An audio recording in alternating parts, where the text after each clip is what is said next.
Smite League Week 3 matchup of Dr. Phil versus Dino-Might. I'm joined here with Skipper13. How are you doing? Oh, I'm not too bad, eh? How about yourself? Doing pretty solid. Looks like we're a little late here. We got some picks and bans already done. How are you feeling about these bans here? So we got the Cthulhu, the Uluron, and the Thanatos from who's that? Dr. Phil on the blue side getting banned out. Pretty normal bans, and then the Nemesis, Bach, and Persephone. Again, normal bans on that side. I do like that first pick Freya from Dr. Phil. I know Rose Empress Tora is a known Freya player, and she's pretty strong right now, so that's a good pick away. And it looks like Rose is going to pick again. We see Merlin and Scotty, both really solid picks here from Dino-Might here. Yeah, I mean they're already showing some of their carries, so it is a little risky. They might be um a little risky just because you're gonna get counterpicked there. Scotty not known for having the best escape going against a Freya. She might lose out on some of those. Um, but Calder's gonna be able to soak up some of those auto attacks so he doesn't get hit by the Ring of OP. So we'll see how that ends up in some of those duels. Yeah, it definitely could be an issue if they do get counterpicked, but Rose is also an extremely technical player, so him not having very many escapes probably wouldn't affect him as much as some of the other players in this league. Yeah, you would think so, but then they pick up the Hercules and the Hades, and Scotty's not getting out of a Hades ult. Not anytime soon. He's not, but he could. I don't know. He could try. He can try. He can beads and he can run away. Unless he's at the edge of the Hades ult to begin with, he's gonna be hurting. Yeah, looks like we've seen the entirety of the backline here already from Dino-Might here. Yeah. Hercules, Hades, Freya. One of them might be jungling. Maybe it's Dr. Phil. They're known for their off-meta plays, so you never know what's gonna happen with them. Back to the bans. It looks like the Amaterasu, Hera, and Hunbats currently banned out. Not too much focus here. It looks like Dr. Phil is missing their solo and support, possibly jungle too, or mid. We don't know. Well, looks like they're taking a little while. It seems like a lot of these bans here from Dr. Phil are kind of shots in the dark here.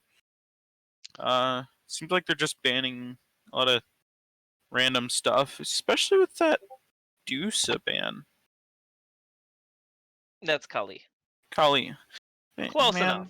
Man, close enough. Yeah. So, uh, Dino-Might is a team. They were in the lower league up until this week, this game specifically.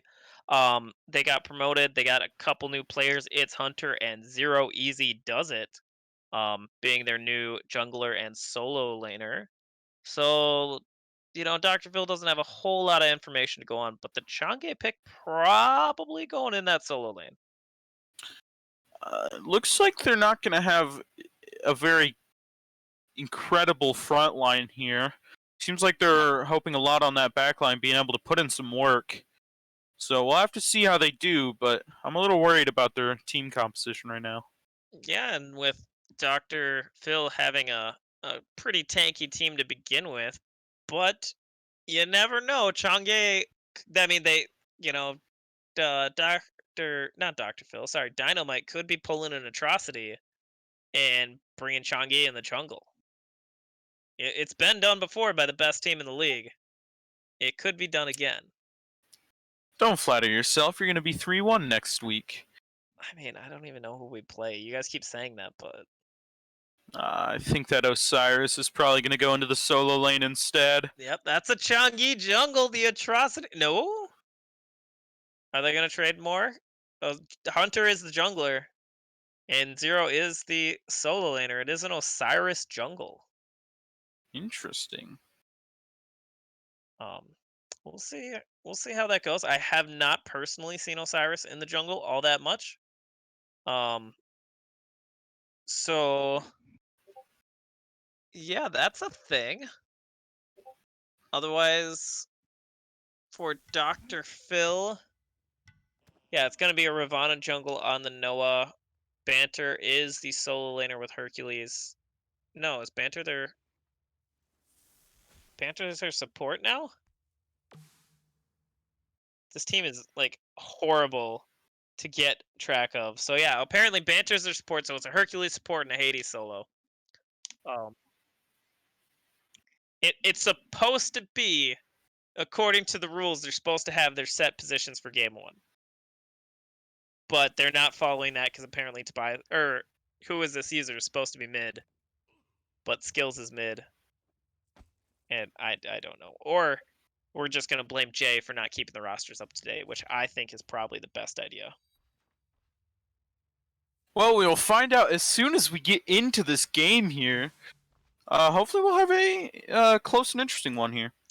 Yeah, I think we will. Dino-Might is, one of my teams to watch. They have an extremely good ADC with Rose, and Easy does it. He's a guy that I've been playing with since forever, since Smite was a thing, basically. So he knows what he's doing, and he's a great player in that solo lane. And who was their other guy? Hunter, also a very good jungler. So good, in fact, that he got a little timeout from the league for season one just because he was too good for the rest of the competition. Yeah, I've heard some incredible stories about him. Well, not being able to see him play yet, this will actually be my first time watching him play here. I'm excited to see how he does. Yeah, he. I know last season he did or he played a little bit of that Thanatos, so I'm guessing that's probably why they banned it out. His Thanatos is uh strong to say the least, and very influential on the early game. So let's see if he can do the same thing with the Osiris. Yeah, I'm still not sure about that Osiris pick, but maybe he's got something up his sleeve there for that one. We'll be able to see something interesting coming out from him. Yeah, I would assume with this is, I mean, Osiris is a warrior still, I think. Pretty sure. Um so he's gonna probably be building like hybrid, or if not just like a little tankier. And we'll have like a decent front line from him along with the sustain from Changi. Like Ganesh is gonna be hopefully mildly tanky and able to take a few hits from this Freya. But we'll see. Yeah, hopefully they're not relying solely on Osiris to tank, as they could definitely be in some issues there, as he won't be able to do it all on his own. Yeah, we're gonna need something from the Ganesh as well to make sure that they're soaking up some of this damage that this Freya and the um, Isis are putting out. Because late game, that Freya is going to be doing some massive hits with each and every single auto attack. Yeah, and Osiris isn't going to be able to, especially towards the late game, he's going to have a lot of problems tanking that. Yeah, I wouldn't be surprised if we see the Osiris build that Hide of the Nemean Lion, maybe a Witchblade. Actually, Witchblade would be extremely difficult to fit into his build. So probably the Hide of the Nemean Lion, probably build a little bit tankier towards that magic resistance, or sorry, magic protections. Uh, just because if he gets 300 combined protections, he's going to have 3 block stacks, and blocking 3 of Freya's autos is going to be extremely important when it comes to these team fights, because she has a limited amount with her charged up ranged auto attack ability. Yeah, definitely could help him out there, but you also got to remember there are a lot of other damage sources coming here from Dr. Phil, and him not being able to, hopefully Ganesha can tank some of that as well, as they'll be in a lot of trouble in these team fights if they don't get a little bit of extra tank somewhere in there. Yeah, a little bit of tank is nice, but the damage profile from Dr. Phil is, a little more weighted towards magical. Their two carries, their mid and their ADC are both magical. Their solo lane are also being magical, and their support and jungler are the only people that are going to be doing that physical damage. It's going to be at least a little bit weighted towards that magical side, hopefully, meaning that they're going to be able to do more with less, diverse protections. Yeah, we see in this duo lane matchup here that Rose Empress has been getting off quite a bit of damage, but it looks like Ganesha is in some trouble here, as he took quite a bit of damage there. Right after I was talking about how they had looked like they were getting a little bit ahead in this lane. Yeah, they were until Freya's able to get some free auto attacks. She hurts at pretty much all stages Ooh, of the that game. could The be in some good trouble, fluff. as Rose Empress is looking like in a bad spot here, as Ganesha is also extremely low here. They're both very low, and they are able to get that first blood already in the duo lane. Yeah, Rose was not able to dodge the pluck with the slow, even though it was just nerfed. It's still significant at level 1, like significant enough to run her down and get that first blood. Yeah, this is not something you want to see. Dr. Phil getting that first blood, and Dr. Phil getting another kill there. It's not looking good for Dino-Might here. Hopefully they can find a way to get some of those kills back or some of that gold back, because they're in some trouble right now. Yeah, Noah just seeing the opportunity, blinking in on the ROM and going for the execute. Not a whole lot to be said. Over in the solo lane, however, Changi taking some poke. She does have decent sustain, but it does not matter because Noah's showing up. Noah is back there, making his presence known this game, picking up another kill there. Oof. That is not what you want to see on the side of Dino-Might. Noah getting up to a substantial lead, killing the jungler, and getting another kill on the solo laner, pushing his build forward. And he's going to be hurting and doing some mad damage. Looks like Hunter coming in here with a gank, and they're going to be able to pick up that Freya there. As Herc is out of mana here, he could also be in some trouble. It looks like he's going to go down as well. Already 3-2 at the first 3 minutes of this game. Yeah, it looks pretty bloody. Hunter with the fantastic gank, blinking in, trying to get something back for his team, getting a kill, getting the assist on that duo lane. It's what they actually need right now at this point, just to make sure that they can stay competitive in this game. Yeah, it looks like they're trying as hard as they can to stay competitive in this game, as that was a really solid gank there, picking up 2 kills in the duo lane. Something you don't see too often anymore. No, they also were able to convert that into the purple buff steal, denying not only the buff but the XP, the gold from Dr. Phil. Yeah, this went from a game looking very grim to Dino-Might as turned it around really quickly there. They started right in the right direction, but I wouldn't say it's corrected yet. Dino-Might's still being down about 500 gold. Pretty significant when you have a Freya on the other team. You got that time clock basically on you, and if you don't win by X amount of minutes, you're not going to be doing a whole lot. You see Hercules taking quite a bit of damage there as he tried to get a nice little engage there. Didn't work out for him. No, and I think that was this lane that was drafted by Dino-Might is extremely intelligent, but it looks like we see Noah coming in here for a gank. Rose is in a little bit of trouble here. He's very low, but he is going to be able to escape that. Was looking a little bit too, maybe getting a little too excited there, but he is going to get some lane pressure. Osiris here, looking like he might be trying to turn this around. He is a level ahead of Noah here. He might be able to do something. Yeah, he's 2 levels ahead on that solo or on the dual lane, so he might be able to assist. But when he was rotating from the middle lane, he did walk straight over a ward, so they saw him and were able to get out significantly. However, the return gank from Noah. Noah's coming back in and just pretty much executing Rose there as she was at no health, deciding to stay there. It looks like Ganesha is also going to go down there as well. It's not something you want to see. No, he just he's stuck around, knowing that Rose was not backing probably a risky play, and able to convert that into a nice double kill for his team. Yeah, it's not something you want to see, especially when Dr. Phil has what's looking to be a stronger late game here.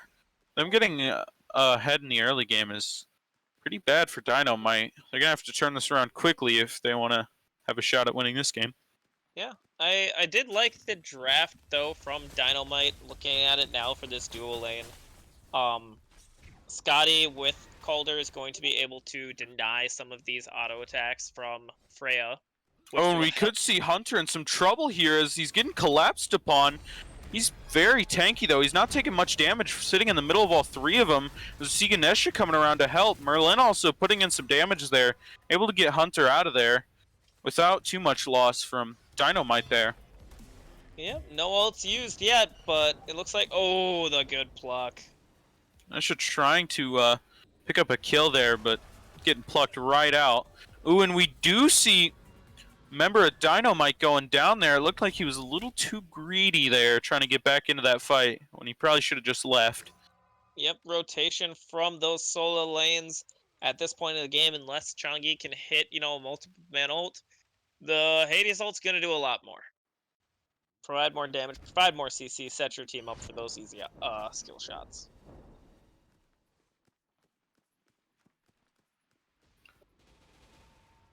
For sure, as we keep going into this, it's looking like Dr. Phil's picking up more and more of a lead as we see them averaging a kill a minute here.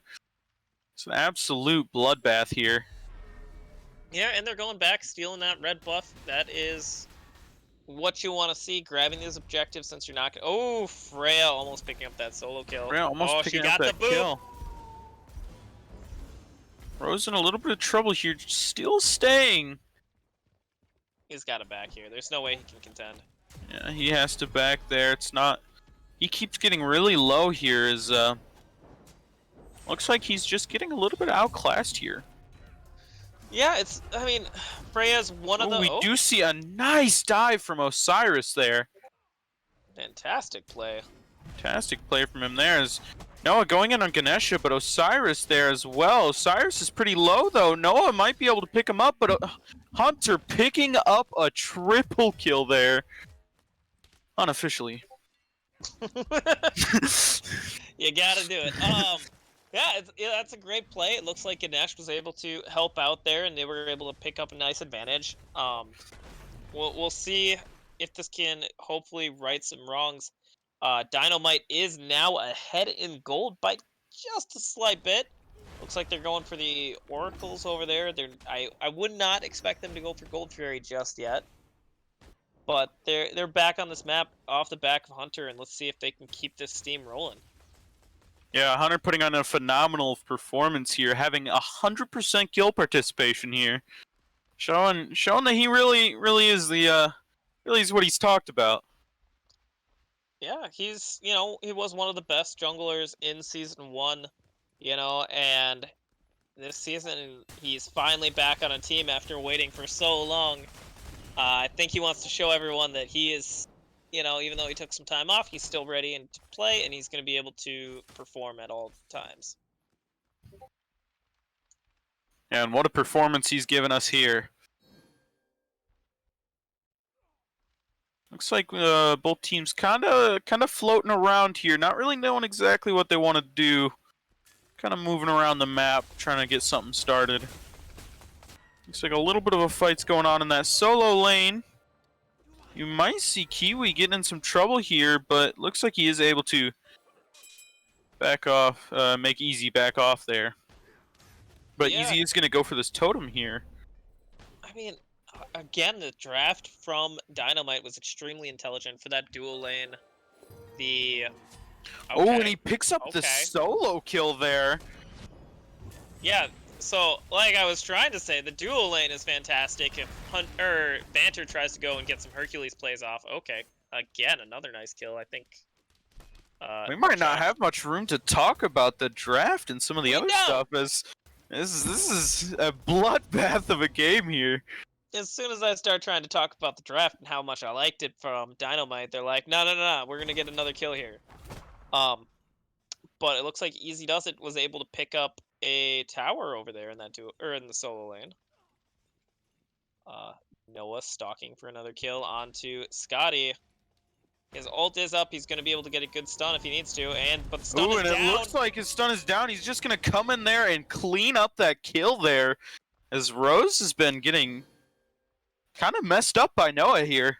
It's not a stun. It's a snare. I don't know what I'm talking about. I play Scotty. I should know this. But yeah, it doesn't matter if you have a Freya who's going to be able to ult away, but she doesn't even need to use it because Noah's there and able to dunk him. And Noah just really trying to get Rose here behind, as he's been sitting in that lane the entire game. Yeah, he's been doing a good job, though. I mean, I personally don't like it when a jungler camps one lane, even my own jungler. I don't think it's a good it's a good use of your time. But he's making good use of it. He's getting these kills, and he's going to be able to continue to return. And even though Banter hasn't gotten a huge, It looks like Banter might be going down here, but he just escapes there at the skin of his teeth as Noah comes in, trying to get getting another kill there. Osiris coming in, going in for a dive. Looks like he's probably going to die here for it, but he gets 2 kills picked up there. Good as rotation. Josh deciding to come in there for a little out of position there as he gets caught off. Looks like they're going to go in again. Chogny trying to put in some work here, but Noah's not afraid. They're going to go in there, but Noah's kind of low here. Hades dealing some work there, and it looks like he's able to pick up that kill on that Chogny there. She went in a little too aggressively and wasn't able to get out when she needed to. As soon as Changi uses her invulnerability, then Hades knows that he's going to be able to ult in there and pick up that free kill. He baited it out, finally got it down, and then, yeah, uses the ultimate and picks him up again. It looks like in the dual lane, though, who is this user? Finally finishing the Ring of OP. Gonna hopefully get carried by this one item, is able to pick up an easy kill. I mean, he was a level up at the time. Shouldn't be 100-0. But one item can carry the game. Yeah, Rose here is definitely struggling in this duo lane. Freya kind of, it's not looking good because Freya's already ahead here, and as some people are saying, Freya's a ticking time bomb. You can't let her get ahead. Yeah, she is that late game hyper carry. She's, was one of the first magical hunters, and pretty much always been one of the best. As soon as you get her online, she's going to be able to... Oh, good blink away. What a great dodge there. Yeah, if she gets online, if she gets these items, especially with Ring of OP, she's going to be able to put out massive amounts of damage and win pretty much every boxing match from here on out. And yeah, looks See like a little bit of a skirmish going here. Hunter a little caught out, but Ganesha also here, and it looks like they're going to be able to pick up the kill there, and we could see him going even further. Chogny showing up, dealing some damage, picking up the kill on skills there.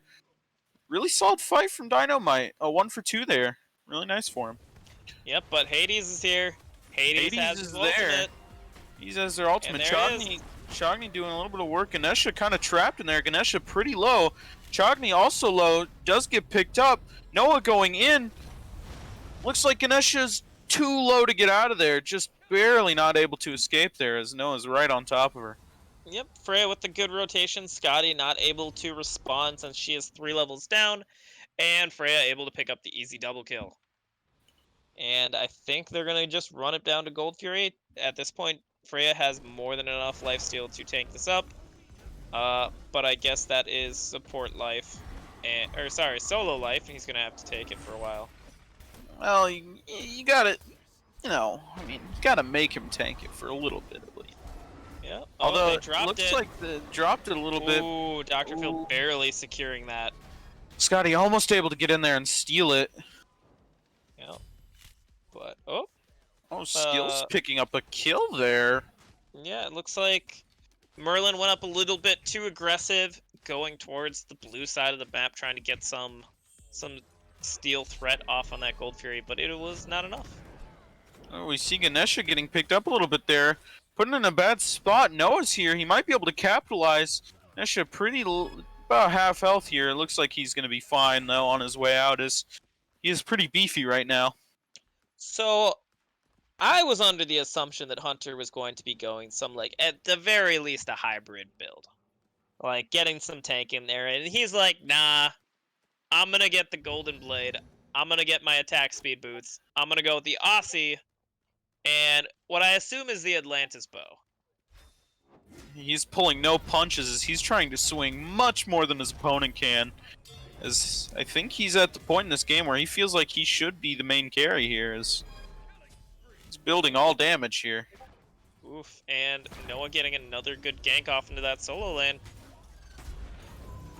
Hopefully he's able to pick up. Hopefully they're able to pick up these kills here, because without Osiris being able to tank, it might be a trouble in the late game. As they could be in have some major problems here. And Hunter Hercules picking is up there. a double kill. Hercules is there, but this is a 3v1. I don't know how much he's going to be able to do, as he's getting shredded there. We see a triple kill going on there for Hunter. This seems like the game of the junglers right now. Like, Noah 6-1-8, pretty much part of almost every single kill, and on the opposite side you got it's Hunter 9-4-3, a part of every single kill but one. Yeah, other than that Chagny solo kill, pretty early on in the game, Hunter is just going ham here as he's going in for that another kill on Noah. He backs off. Maybe he should have gone on Kiwi there, as Kiwi is going in. He probably would have been able to pick up that kill, or at least get Kiwi off of Merlin there. Yeah, kind of an interesting play, but I think he's feeling himself right now. He's like, hey, I'm doing my damage. You guys need to start doing your part. But we'll see where this goes. At this point, the game is even. I think there's about 100, maybe 200 gold difference between these two teams. I think the real difference is going to be in these levels. And nope, okay, the levels aren't that big of a difference besides in that duo lane with Rose and who is this user? Looks like Scotty going a penetration build, getting the Aussie online, probably going Crusher after this. Whereas Freya just building rings now at this point. Like, he's got the Typhoon's Fang, he's got the Ring of OP, and he's got his purple boots, so he'll be hitting hard. Hey man, if you like it, gotta put a ring on it, man, as he's gonna be doing some insane damage here in the late game. As it's looking like the late game is gonna come pretty early on in this game, as we're seeing a ton of kills here. Both teams got a lot of gold to play around with. Yeah, I mean that's what we're seeing. It looks like Dino-Might was able to sneak that Pyromancer, which hopefully, I mean, it gets him a little bit ahead, not significantly, but it'll help him out. Hopefully, continue to stay out on this map and maybe pressure for this next Gold Fury. Yeah, I think they're looking mostly for the pressure on that Pyro, because the pressure from the Pyro can really help them get some more objectives and actually create a lead here. Yeah, and I think it's just going to come down to how good this ultimates are stacked. However, the Hades now we're seeing the first team fight. Hunter extremely low here, and he is going to go down. Dino-Might's going to be in a lot of trouble here, as Hunter has a lot of their damage. See him going in. Hey, Freya getting a kill there. Freya getting 2 double kill there from who is this user. We see Noah coming around on Rose. He might be able to pick up that kill there. Looks like he is going to back off. They're chasing down. They're not chasing her anymore, as they're just going to take that clean 4 kills there. Yep, but they did force out the ultimate from Rose. At the beginning of the fight, he was back towards that red buff, back towards the back camps, and did not participate at all. He did not throw any damage down. He did not throw down his ultimate to try and make some CC. And it looks like Dr. Phil's going to be able to pick up 2 towers, take a 3k gold lead, and a couple of these camps before they go towards that Gold Fury. Yeah, I think this is where we're starting to see the problem of them not having any tankiness at all. They were just getting shredded throughout that entire fight there. Yeah, they really didn't stand a chance. And it looks like Osiris already sold his blessing, didn't pick anything up in its place. I think he got it to get the last part of the chins, which, I mean, it'll help if he's going to be able to auto-attack these beefy frontliners of Dr. Phil. But the Assassin's Blessing does, unless you're getting a full item to replace it, I don't see selling it as a great idea. I think what they need to be focused on this game is not team fighting, because Dr. Phil has the better team fight here. I think what they need to do instead is to try and spread them out and get those picks, and that's truly going to be Dino-Might's way of victory here. So you think, like, split push them to death? I mean, I don't see another way of them being able to do it right now. As you saw in that last team fight, team fights aren't going to be aren't very strong in their favor right now, as they just get deleted in those fights. See, I think it's going to have to be the extended team fights. If Dr. Phil is going to be able to get in there, set up, and burst somebody down, it's not going to work. But if Dino-Might's going to be able to use that Changi to sustain, it looks like Rose has some lifesteal as well. Cyrus has lifesteal, and Merlin might be building into it. I think they're going to be able to do stuff, but until then, Rose is in a very bad spot here, and it looks like that 3v1 gank going down, and she is just going to be taken down there. As a little overextended there.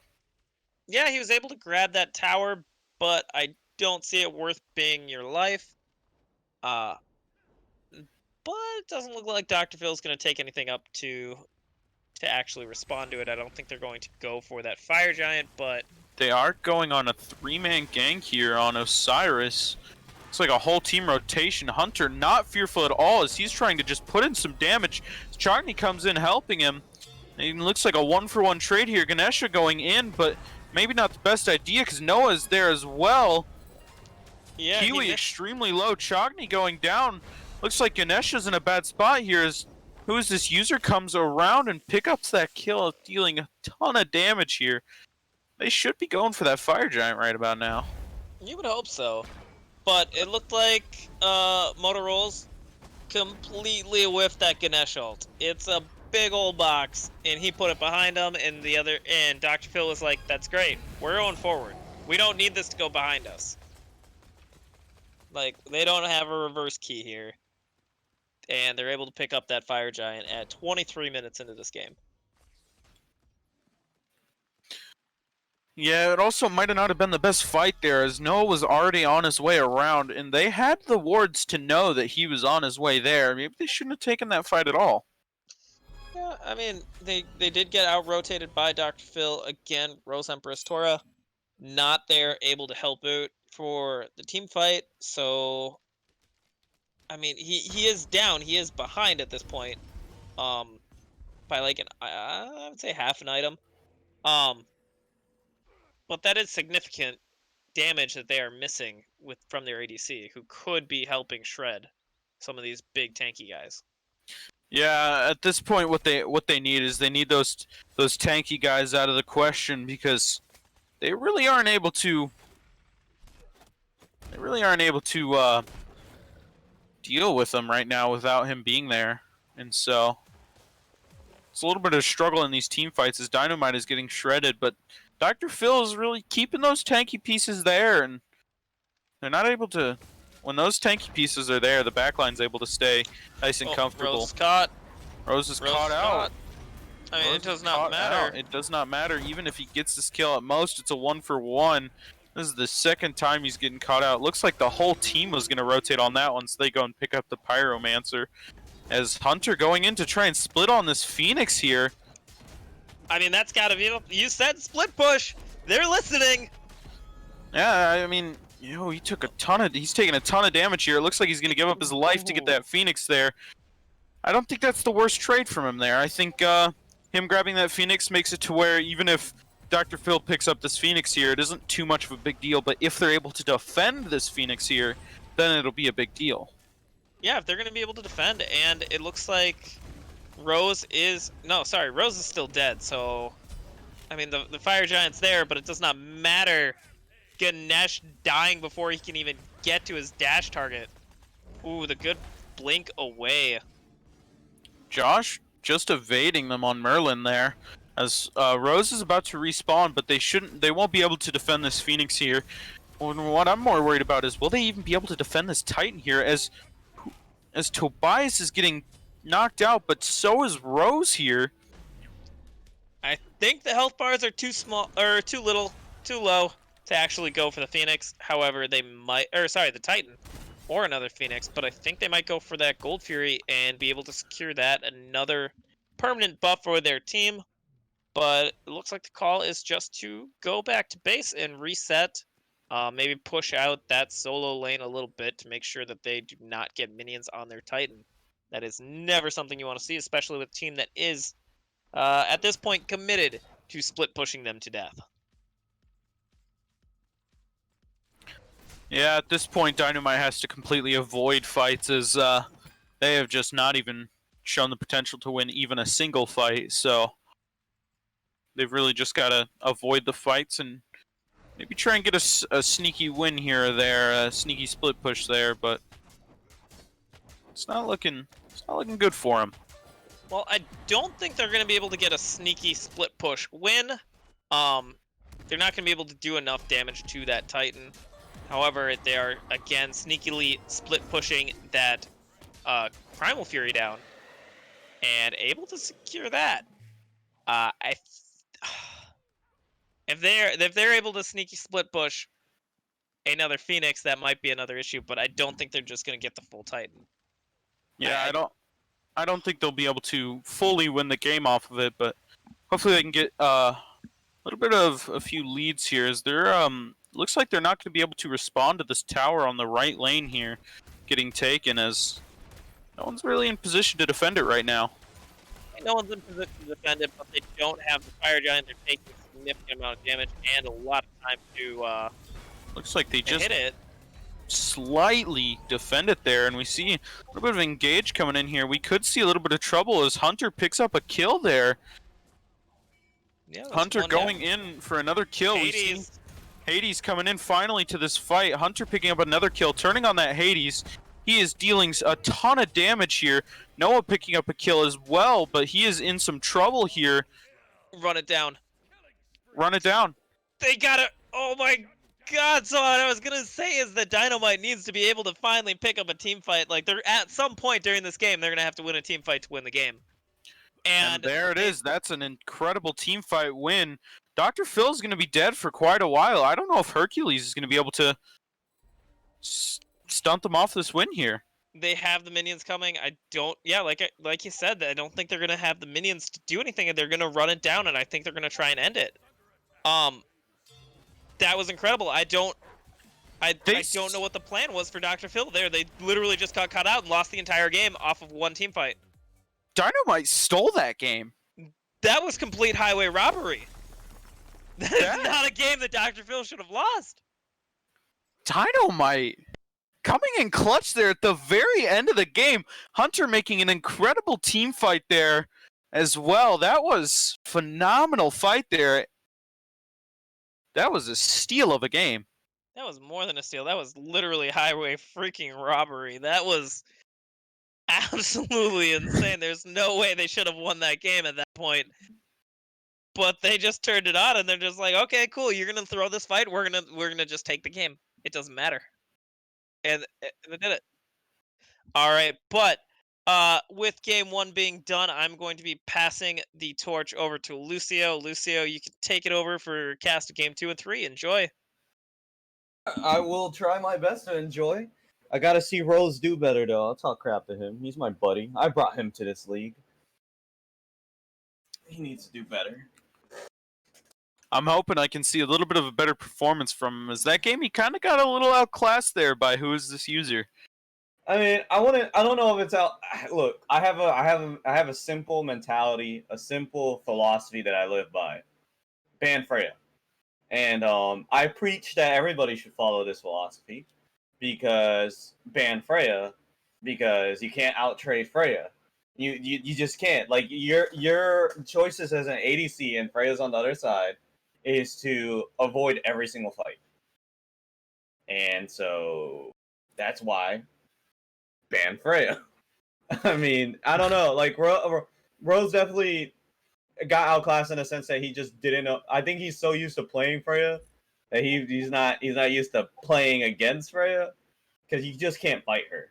You can't fight her because you're feeding her. Um, and that's just kind of how it rolls down sometimes.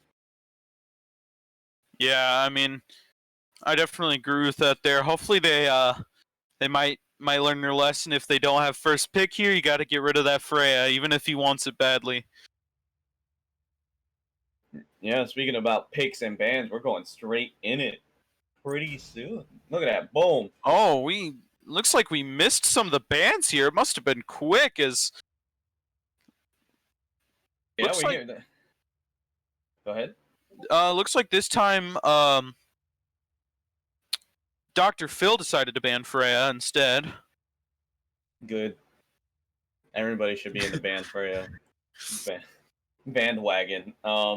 But no, I mean they ban out Freya, they ban out Cthulhu, they ban out Thanatos, and on the other side we have Oleron, Bakasura, and Nemesis. So definitely not trying to give Noah anything that he can kind of really hard carry through.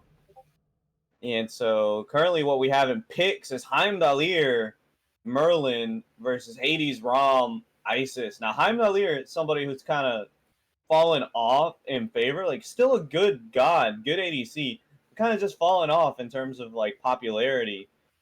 Be interesting to see how Rose actually pilots the Heimdallr. Yeah, I've personally not seen Rose's Heimdallr. Very interested. Wait, hold on. Yeah. With the soul locked in. Um. Hmm. I'm trying to just think about how this could work. You you could put Soul in a solo lane, but you're basically asking her to die. You could put Heimdallr in the solo lane as well. I've know Rose plays Soul, but I'm not sure he plays Heimdallr. So it'll definitely. I think that Soul would. I'm comfortable in saying that Soul is going to Rose, but I'm not 100% sure. But that is definitely interesting that they picked that up. I hope it's not a miscommunication there, as it is seems a very unusual team comp here. But like we saw in the last game, maybe they're just going all damage, all out, and they're just gonna try and burst them down to win. See Hunter going with the Arachne. He's probably looking real comfortable on that, as he did extremely well on that Osiris, attack speed Osiris there. So maybe he's trying to go try and stomp the game again with that. Yeah, I think Arachne really good pick into this team only because one of the things that you can kind of notice from rewatching the game is that Dr. Phil sometimes splits up quite a lot, and when they do that, that lets Hunter kind of take advantage of poor positioning and go straight into it. Yeah, it looks like you were right on that Heimdall solo, as Rose has Soul here. Interesting pick with the Soul. Soul not hasn't gotten better, but is more in line with the rest of the mage ADCs after a lot of the nerfs that Oleron and Freya took. I think that Kronos might be a better mage ADC, but still good matchup into Rom only because again, mage ADCs outtrade. They outtrade pretty much anybody. Um, the Pele pick, so the Pele pick on Noah is going to really require Noah to know where to position himself and to be very and to be very conscientious of that. Um, this is definitely going to be interesting. You do have a Khepri to make up for the fact that on Dino-Might's team, you do not have double tanks. Like in the solo lane, you are having that Heimdallr, and you're not having an actual warrior. But Khepri kind of makes up for that because again, just revive. Huh, cool. You killed him, revive him. But I do think that that really kind of limits their ability to actually fight around objectives or to stay in a prolonged fight because they don't have anybody that can really frontline that well. Um, Looks like we're so gonna have to have a redraft here as we see a smite bug happen. Wouldn't let them switch gods. So this game is starting, but we might have to go into a redraft here to figure out what's going on there. yeah, it happens.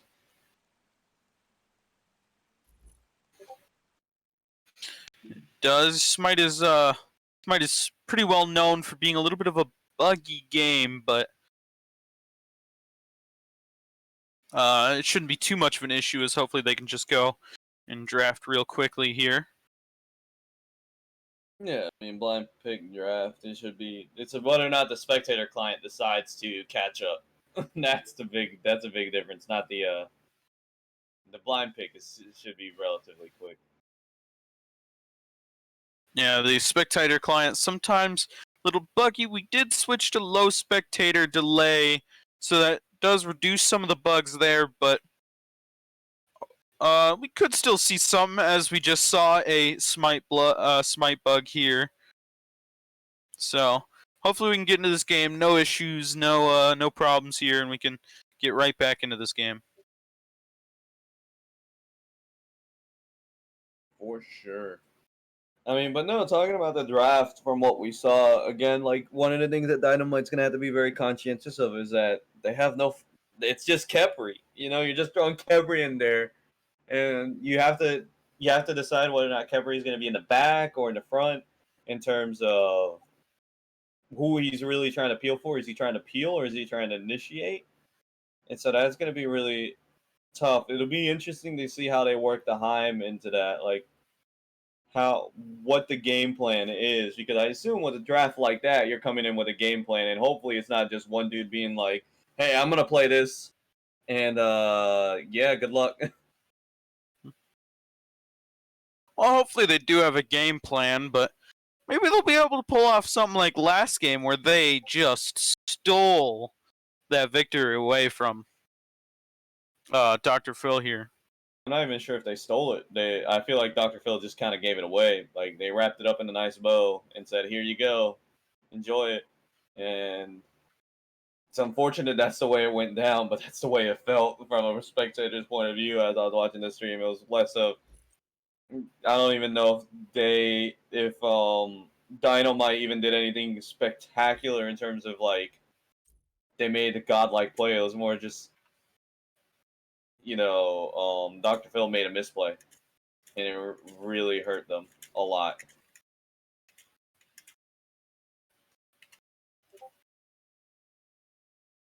Yeah, it was definitely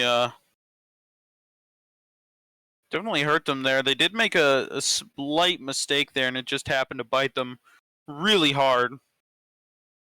As all it takes is one mistake, man. One mistake will lose you the game, especially in that part of the game where it had only been like 30 minutes or so, but people had been getting so many kills that was essentially late game there. Mm-hmm. Yeah, I mean, you can accelerate that late game, which is what they were kind of trying to do. And Dr. Phil decided to accelerate the late game so that Freya can just kind of go straight up online. But unfortunately for them, they dropped the ball on one team fight, and that at that point, like you said, all you need to do is make a mistake. Your opponents are just waiting for you to make a mistake. And they did a great job there at capitalizing on that mistake there. Looks For like sure. it's taking a little while here to get into this game. Hopefully we're not having any other issues. Hopefully it's just taking a little bit longer to get into the lobby this time.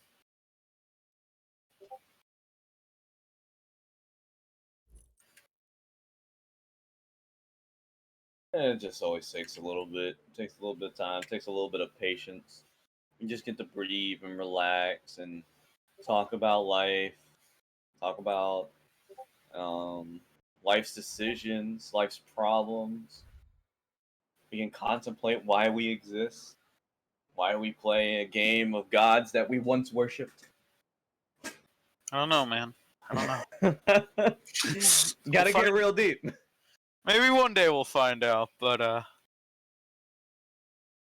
So I do have a question. Like, how do you grow up from a muffin boy into a muffin man? Like, what's the rite of passage right there? I guess I was just always a man. You were born muffin man. I was, man. Been going by this tag since I was, I think I was 13 when I started picking up with this tag. Just stuck with it. If you ever have a child, you gotta tell them that the contract of when they were born or when they were adopted is that they have to make their username Muffin Boy. Oh, Can't absolutely. be Muffin Man. They have to be Muffin Boy. They have to be Muffin Boy or Muffin Girl. Or yeah, that could work too. You have a whole Muffin clan. That's what we're looking for. A whole Muffin clan. That's what I want in life. Looks like we have some big Kefri energy up on stream for you guys there as we wait to get into this game. Dude, big Kefri energy's a thing. It's real. It's real. It's real.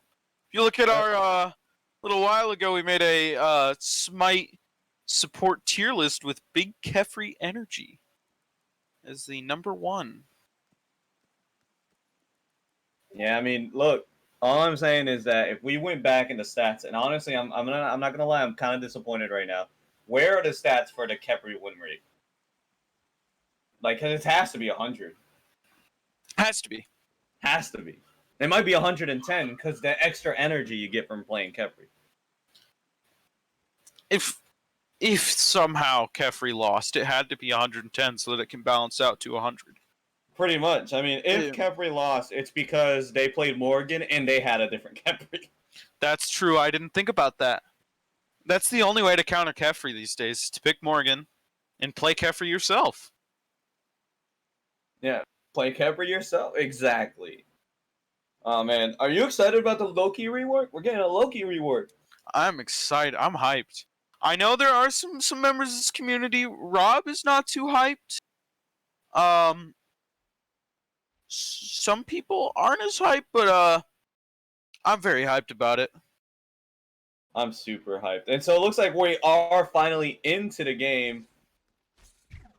And we are going to go ahead and start. So let's see. Solo Heim, as we said, Rose is going to be on the Soul. Kefri is going to be in the dual lane with her. Merlin's going to be mid. Arachne is going to be in that jungle. And everything else seems pretty standard. You know, Hades in that solo lane. But everything else, again, relatively standard stuff. I know you said everything is relatively standard, but look at some of these builds here that we're starting off with. Not the typical stuff you see from both these solo laners. I mean, I'm going to be real with you. In terms of Heim's solo, I'm not super familiar. But I assume you kind of have to dedicate yourself to having a little bit of MP5 so you can stay in fights a little bit longer. And just grabbing a bunch of pots, which is what he did.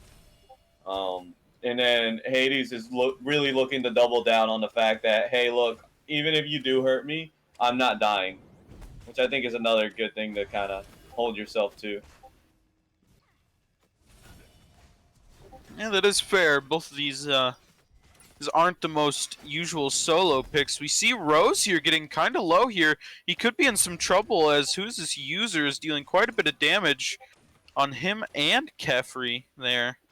Yeah, that's Rama. That's Rama with those astral arrows, man. Mad annoying in the ADC lane to be like, oh, typically I just stand in front of my tank and he takes damage instead of me. But Ram's like, I don't care about that. Rom does not care. We see Hunter with a little bit of an invade here, not really, just kind of testing the waters there. But he is going to take those mid-harpies there. Noah's kind of oblivious. He is also going to go into this gank on Skills. Skills seeing he's there, throwing out a stun. They're just going to go push up that wave instead. Very nice stun, but I mean, you still lose the farm. And not only that, you lost the farm to the Arachne who did it by herself, and that's not a good look. But still, Noah's still ahead in level, still ahead in the jungle pathing.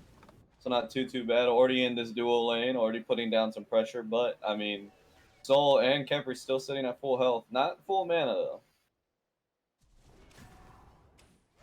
Yeah, he did put a little bit of pressure there, but we could see Kefri going in. Who is this user is very low, but it looks like he will be able to escape there. Not too bad. It's just Nah, that was a good beat. That was a butt clenching beat. I felt it from here. Definitely, he felt a little bit of pressure. He's like, oh man, kept coming in on me. That's a nice gank right here. Gonna go ahead and counter initiate on Hunter. Hunter a little bit overextended. The spiders are gonna harass Pele, but not enough to prevent Hades from grabbing that kill. Yeah, Hunter an extremely aggressive jungler, and didn't work out that time. But hopefully it doesn't put him back too far into this game, as he played a big role in the last one. Early on, you can kind of that type of stuff will happen. I mean, it's hard for him to know that all four members on that side of the map would even be in that jungle waiting for him. And I don't even think they knew that that's what they were gonna find. It just was kind of like one of those unfortunate situations where you're just like, wait a minute, why are you here? Wait a minute, why are you here? And then you die.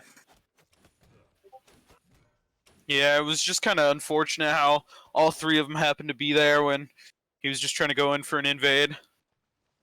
I'm just going in for a sneaky invade, but that's kind of like one of those 50-50 plays. You're like, ah man, this invade, if it works out, it's great, but if it doesn't, you could die, especially as Arachne, who doesn't have really a way to get out of those situations pre-level 5.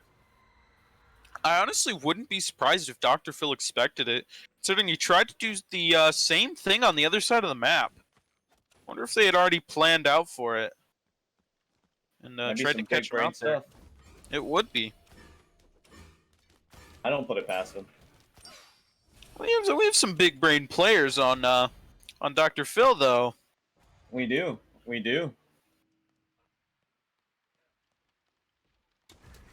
Now we will see things slow down a little bit as we return back to farming. I mean, this is much more relaxed than the last game. We're slowing down the pace. Things are just. Dr. Phil's no longer averaging a kill a minute here, and so just a nice little chill game here to think about life. Contemplate the difference between a muffin man and a muffin boy. Yeah. Oh, now through the realms, Hades will go, and we're going with him. Wow, that is some T-posing, some planks, some interesting purple gameplay there. As we go with our boy there. Looks like just everyone's just kind of feeling each other out. Arachne going in a little bit deep into this jungle again. Not really being able to do anything though. Pele has to be very careful though. She takes this 1v1 because Arachne pretty much wins most 1v1s against Pele. Most, I will say. He is a level ahead though, and Arachne having to get out of there is kind of got slapped up a little bit there. Yeah, she got slapped up because that's the focus on the camp now. She did get the camp and she got away with her life, so it's not completely, it wasn't really a waste. I mean, you did put your ultimate into it, but it seems like, again, something we noticed is that Hunter's playing a little bit slower, a little bit, and so is Noah, like both playing a little bit slower because they have those gods that really only shine at certain points of the game. Pele looking for a gank onto this Soul, kind of zones out the Soul on the left lane. But nothing really comes of it.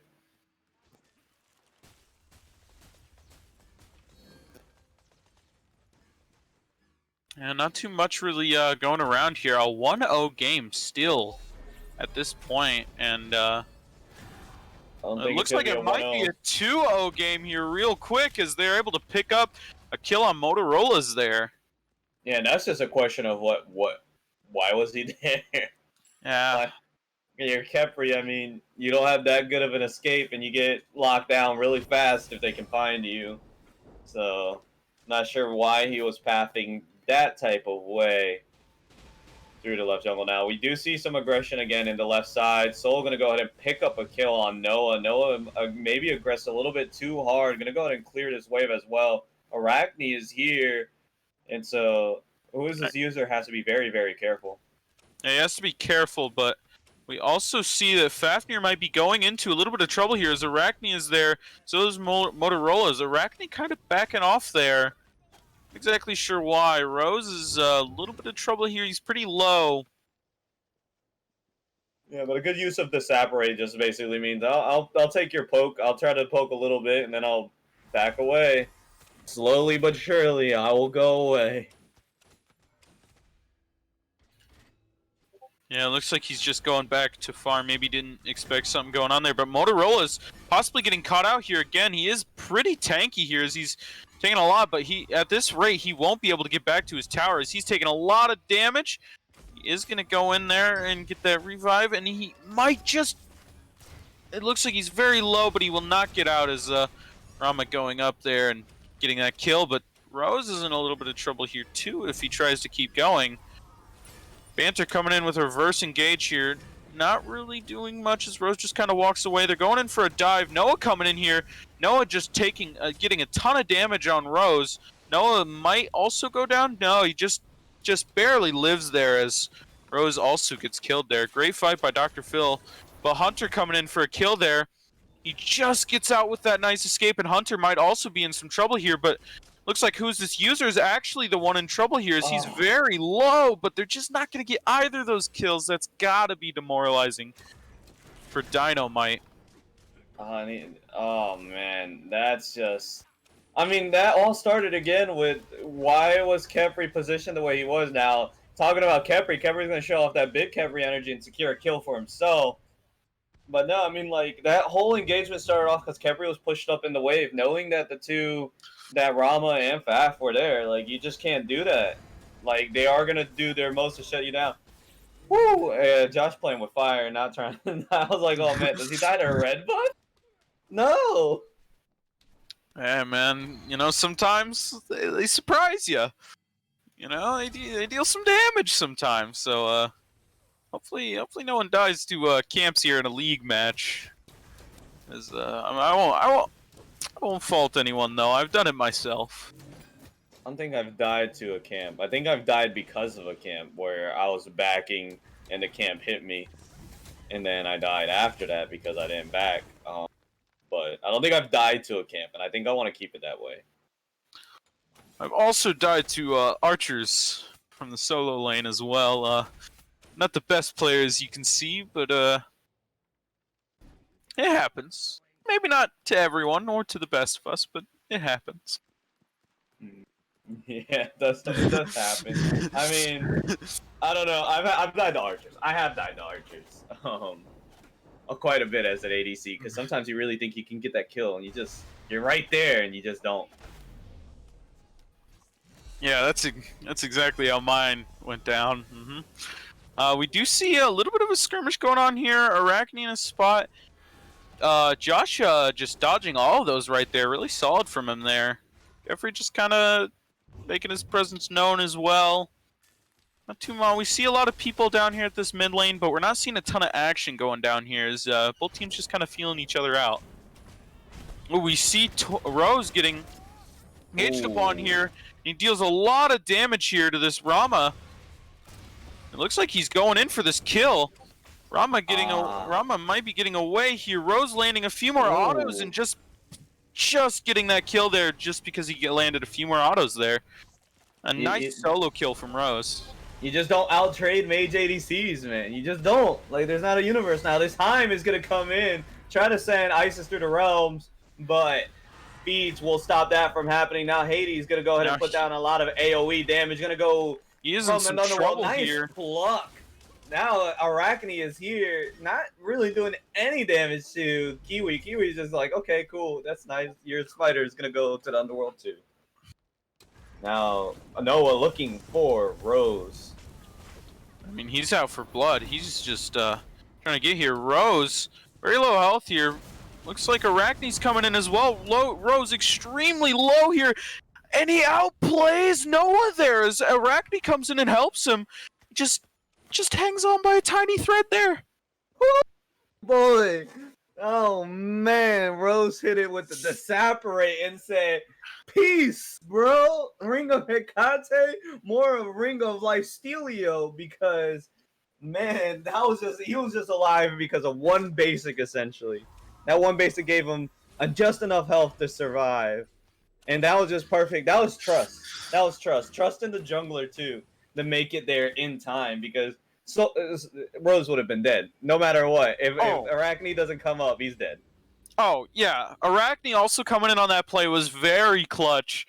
Rose hanging on for just enough time was also extremely clutch there. Looks like after that we're kind of cooling off a bit here as seeing teams just kind of picking up some stuff around here. Dino-Might getting oracles there. Not too much is going on anymore. We do see a totem of coup up for anyone who wants it. Anyone who wants it can go grab it. Alright, it's still up. Anybody who wants it. Hades going up to that solo lane. He might be the one to pick it up as he's the only one around, but Hades deciding not to go for it, instead to head towards the middle of the jungle and go straight back to the lane. Maybe he will get it. maybe. No, he looked at it. He looked at it and he still ignored it. Oh. We all know now, Kiwi not a true League Smite player. Kiwi is just not a true solo. Arachne coming in, but not really being able to threaten him all that much, just clearing the wave out. See, Skill's trying to... Oh, we see... who is this user? Oh, again, Rose is looking a lot more comfortable on this, Soul, yeah. Yeah, on this Soul here. No, I've been teaching him the ways of Soul since, like, day one. Oh, boy, now, talking about unfortunate. That is super unfortunate there for Arachne. Tries to find the kill, but doesn't know, like, all three members that can be near there are there, and they just collapse on him very, very quickly.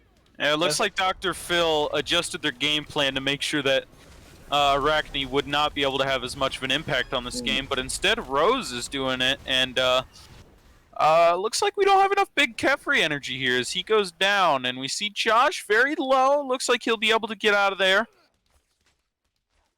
No, and,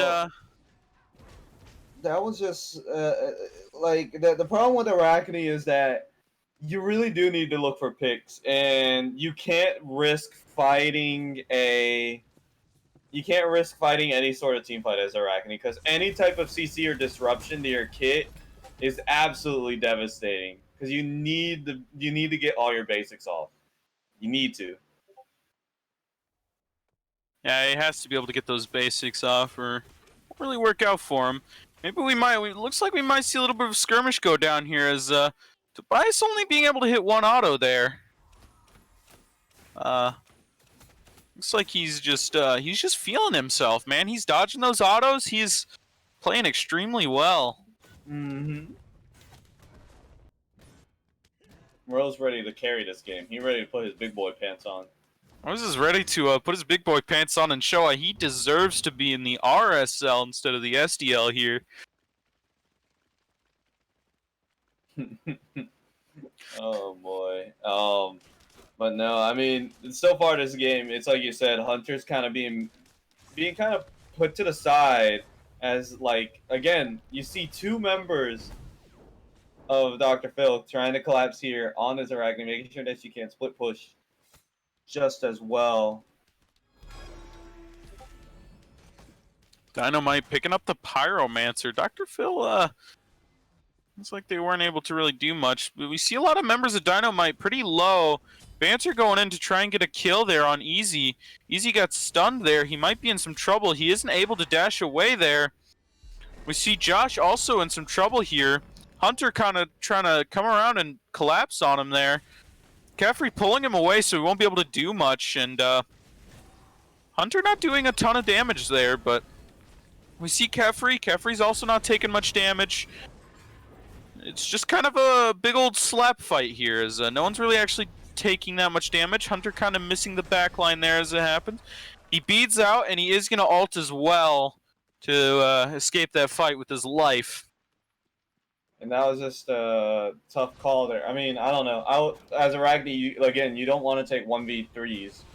You're really not trying to do that because, again, any type of CC immediately disrupts everything you're trying to do. Any type. The only one that doesn't affect Arachne that bad is a silence, and she'll be okay still. But stuns and knockups, all of that type of stuff will prevent her from actually getting a kill there. And she just got lucky that she got out with her life. Now they're gonna start this Gold Fury up. Kefri is here though. Kefri is just... He is just 6 levels down there. He's just gonna go and not be able to do that much, and he's gonna get shredded there from who is this user? Looks like we're having a little bit of a fight here. Zero Easy does it, not being able to pick up skills there, and going down there, we see who is this user going on a killing spree, but Rose coming in, trying to pick up some stuff as he is the last member alive on his team. He is doing some work there, no one really able to touch him. Even though there's 3 of them alive, Kiwi is trying to come around. Rose trying to lifesteal up a little bit here. Kiwi is coming here. Kiwi is looking to deal some damage. Rose is in some trouble here. It looks like he's just trying to get some kills before he goes down. He picks up 1. He picks up 2 kills there before he goes down. Incredible play by Rose in the 4v1 there, able to pick up 2 kills there. Rose is showing he belongs in this league, man. Rose, you can't do that. It's not a scrim. Like, what was that? What? There's no way he gets 2 kills from that. Oh man, dude, Rose feeling himself. I don't know, man. I think I'm a Rose fan right now because he's making some plays right now. He's making some plays. He's making all the plays, man. He's making the plays this game. Woo! That was crazy. That was nutty. I mean, and he wasted so much time too, attracting the attention. They could have done Gold Fury, honestly. They could have ignored him and done Gold Fury, and let him back. But they really wanted him, and that was just a nice play by Rose. And talking about the Gold Fury, you're gonna go down to this Arachne. This Arachne's just like, hey, look, I'm level 17. Hey, man, he's been farming up this game. He's just gonna take that Gold Fury. He's been getting these objectives, trying to sneak them around. As looks like Dr. Phil isn't really being able to respond to him. As he's kind of doing these objectives. He's trying to get pressure in places, and when he gets caught out, he just beads and he ults and he gets away. And most of the time, that's how these goes. So we see Arachne and Rose here. Of Noah getting shredded here by Rose, but Rose is in some trouble. Rose is very low here. Looks like Banter's going in. Rose is kind of juking him up back there. We see Arachne going in on Skills. Skills is going to pick up that kill on Arachne. As Rose finally goes down in that fight. Who is this user still alive? And he's going to be putting some shredding down on these teams here. As Kefri and Josh are both going to go down here, but looks like Kefri picks up the kill there. Oh, no. I made a mistake. Kefri did not pick up the kill there. I saw him leave and thought he picked up the kill, but he just decided to hop up there in the air. And Kefri does go down. Easy does it still here. Making a play on Kiwi is he's just kind of sitting there face tanking him. He might be in some trouble here. It looks like he's not. Kiwi's kind of got to back away from him and let him push out this wave. Looks like he's going to stay a while. Figure out what's going on. Yeah, he is going to take that tower, though, as Noah didn't instantly go for him. That's just unfortunate. Rose wasn't able to hit those basics. You can't miss basics in that situation. Now Yeah, he Zero's stayed. gonna get out of there barely. Zero is not having that. He is leaving. But Rose just missing some crucial basics there. Not able to. Not able to. He stayed alive for a lot longer than he should have, but not being able to get those basics there at the end definitely hurt him real badly. At this point, I mean, it's impressive that, again, Dino-Might is down by 10 kills, but they're keeping it between 500 gold 20 minutes in terms of the gold lead. And that's just kind of impressive because Dino-Might has been able to leverage better positioning around objectives. Speaking of, again, Soul doing the split pushing, attracting the attention of 3. Hades is the only one here. He's going to go ahead and dive in. And not able to steal that away. He's going to go ahead and bring down the Pillar of Agony, but the only agony that's going to be faced by anybody is going to be him, as he will take a trip to the fountain. Yeah, 1-for-1 and a fire giant there. I think a lot of this gold lead, like, staying equal, I'm going to have to attribute that to Hunter, man. He's just been on top of these objectives here. They do have the fire giant here, so they are going to have an advantage in this fight as Kefri stays alive due to that revive. We see Easy does it with a double kill. Put in some work there. He is doing some damage, but we see who is this user coming in, also deciding to pick up and do some damage. He might get that double kill there. No, it looks like he's not. Arachne coming in behind him. Arachne is getting absolutely shredded here. Looks like he's going to have to go into that ultimate and run away as he's very low. Could see Easy Does It coming in to help out here as for some reason he decided to stay around a while. Easy Does It coming in though. Might be able to help him out. Arachne trying to go in, pressure him off. It looks like he pressures him off enough to back up as we see another member of Dino-Might coming in to help him there. Get away with those. Yeah, I'm not so sure Hunter's too comfortable on the Arachne here. He hasn't seemed nearly as dominant. Like, even though he has been doing a lot of split pushing, like, he still is doing jungler things, which is nice. But, like, it's like he doesn't know who to target out or when to target out playing as Arachne. Seems like he isn't able to do damage. Well, he's not even able to get close because he keeps on choosing 2v1s. Like, again, against that Fafnir and Rom, he couldn't land a single basic on Rom before Fafnir jumps over and stuns. And he has to use beads as a response to that. And even then, he can't get the basics off because Fafnir is the one in front of him. And that's kind of like... That's kind of the weakness of Arachne, is that she is as single target as you can possibly be.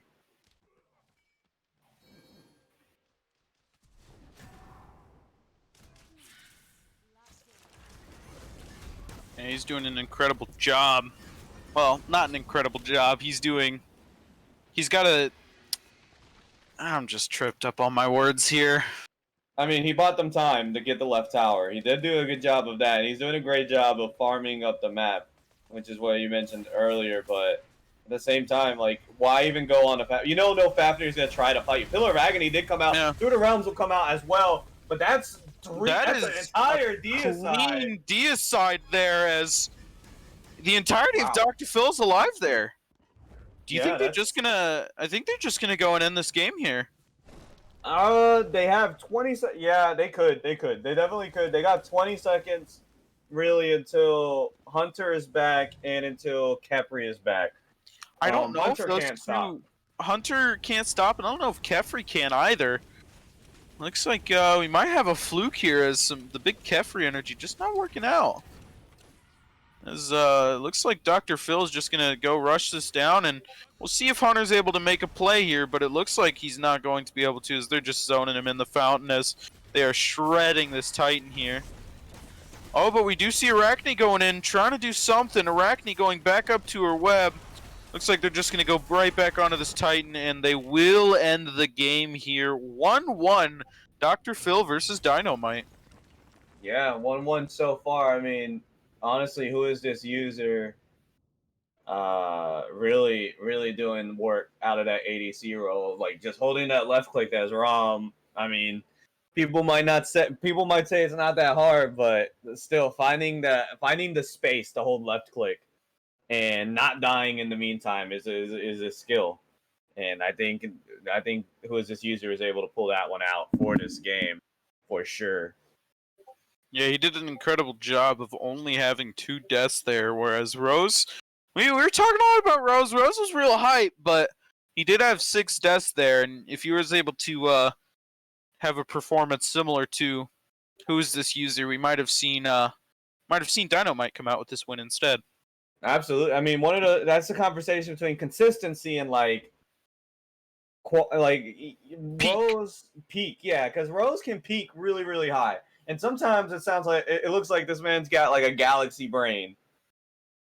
But you need to keep that thing up consistently in a game like Smite. You know, games are 25, 30 minutes long. It doesn't matter if you get that early 5-minute lead, 10-minute lead, if you're not going to transition that into a game. And you're not going to transition that into continuing on and putting down the pressure the rest of the game. That's just not how that works. Yeah, sometimes having that galaxy brain only once in a while is worse than having, that space brain consistently. And so if your peak is way higher than your opponent's, if your opponent is just way more consistent than you and their consistency is better than your non-peak, then they're gonna win most of the time. I mean, you'll win 1 out of 2, maybe 2 out of 10 times, but who's his user's consistency here is showing that he's just going to be able to pull it off most of the time. Yeah, I mean, currently, though, he will be switching to the support role for this next game because, as people should know, Dr. Phil is all about filling out the role. So it seems like who is this user and Banter are switching roles for this next match. Banter will be going ADC. Who is this user will be going support. And if you look at the wards placed here, you'll notice 2 interesting outliers here, both having 1 ward. It's Hunter and Just Banter, both only having 1 ward. I'm more shocked about the support only having 1 ward. The jungler, I mean, it's still inexcusable, but it's more excusable. Yeah, it's very strange when that happens. I've personally never seen it. A lot of times I forget to ward at all completely. But I'm not a good player. So people in these leagues are a lot better than me most of the time, and so you gotta get those wards down. There are people who put down. You know what? I'll be real with you. I'd rather have somebody who doesn't put down wards than the one person who puts wards in the worst spots possible. I've seen more games where wards, like the dude will have like 20 wards down, but everywhere he puts them doesn't matter. Like it doesn't help, and so sometimes ward placement's even more important than the quantity of the wards. The quality has to be at its peak. You start to get real important vision when you mix those 2 together, though, and that's teams can win games off of just good wards and a lot of them. Yeah. I mean, I guess if you throw down like 50 wards, you're all good.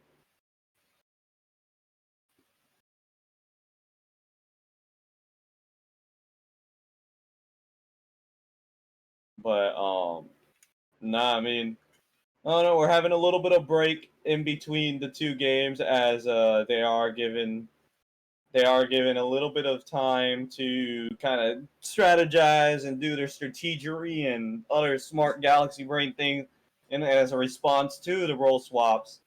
So, in the meantime, I think me and Muffin Man will have a genuine conversation about what the best fries are, fast food fries.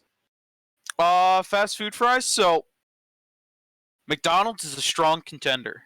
McDonald's is a very strong contender. You know what you're getting with McDonald's. Most of the time, it's always good. Sometimes they taste a little weird, but 90% of the time, you're getting solid quality fries. Mm-hmm. I personally like Wendy's fries. I think the sea salt is great. I think it's a great addition. Yeah, that's a good one. Five Guys has really good fries. If you have a Five Guys. Yeah, Five Guys is pretty good too. But Five Guys, I mean, you're spending money for Five Guys. You're That's spending money for Five Guys, but you're getting a bucket and a half of fries, though. That's true. That's true. I think. What about Steak and Shake? You ever had Steak and Shake fries? I have had Steak and Shake fries, the real thin cuts. Those are nice. I guess Those are real nice. Someone in chat talking about Arby's curly fries. Those are good. The waffle fries from Chick-fil-A. Chick-fil-A waffle fries. Those are real nice, dude. I love me some waffle fries. So top 3 right now. Top 3. Go ahead. Top 3. Five Guys, Wendy's, and Chick-fil-A. Those 3 fries. I can't really put those in order. For me, it's Steak and Shake, Chick-fil-A, Wendy's. McDonald's doesn't make it into our top 3. I'm sorry, folks. It's personal, and we hate you. That's why. I'm just kidding. McDonald's is just like consistent. Like, you know what you're getting, but it ain't spectacular. McDonald's is the gold standard of fries. That's what they are, and most places have a little bit better fries than the gold standard. But if you want to be known for your fries, you got to at least be better than McDonald's, or just have absolutely terrible fries. That's why you're known for them. Mm-hmm. Looks like we are gonna get back into this pick and ban phase here. As looks like we're switched up the sides here. See another Freya ban, another Nemesis ban here. It's looking similar to the Game 2 bans. Yeah, I mean, you know, you don't want to see Freya. You just don't want to see Freya. Yeah, you don't want to see Freya. Although, I'm not sure. I think, yeah, they do ban Freya away. They don't want Rose to get Freya, so. Yeah, I don't want Rose on Freya. I mean, I don't know if you guys ever seen Rose on Freya, like I know he's played it when he was in the developmental league, but my dude is like, he's too good on Freya. Like, I won't say he's a one trick, but like in the sense that, man, there's Rose and then there's Rose on Freya.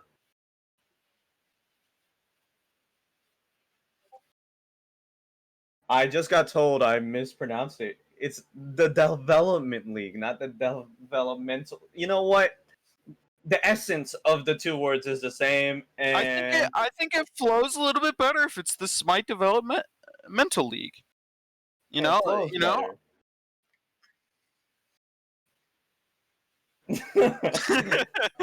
We do get Cupid locked in first here in the game 3 of the set. So Kiwi looking to go Hades all 3 games here. Is looks like he's feeling himself on that god there. Pretty good. I mean, I wouldn't go him 3 games in a row because honestly, at this point, what you need to start looking at as a solo laner is like, what plays good in the Hades, and then just play that. You know. So I'm not even. There's a few things that I can think of that go well in the Hades, like Amaterasu. Saying, putting that one out there. Well, this is the set of unusual solos. As where's my Baba Yaga? Give me the Baba Yaga solo. Oh, look, Yamoja. That's not unusual. That's a good pick, but you gotta know how to play Yamoja. I'm not trying to say anything. I'm just saying. Okay, Dino's yelling at me. It looks like I'm crazy, but Dino is yelling at me, asking me what I'm trying to say, and I'm not saying anything. I'm just saying that you gotta be real good at Yamoja to make Yamoja actually look good. I've seen Yamoja at its peak, and I've seen Yamoja at its rock bottom, and there's a big difference between those two. Dino's Yamoja is somewhere lost between those two goalposts. It exists and doesn't exist. Both times. I'm not sure if anyone else saw that, but Scylla was looking a little strange there. on the pick thing, and there it happens right again. What is going on? Muffin Man's just seeing things. I don't know what he's talking about. Dino, why you gotta ruin it? Why you gotta ruin it, Dino? Yeah, but Muffin Man can. I Yeah. hate you, Dino. I hate you. Anyway, so I love Dino. You've heard it here first. I think we all love Dino, man. Dino has done a great job increasing the production value of this entire league as a whole. I'm really happy that we have Dino around on the mod team here, really making the league a better place. Honestly, the way you said that, like the tone you were using sounded like Dino was holding a gun to your head. Man, Dino's.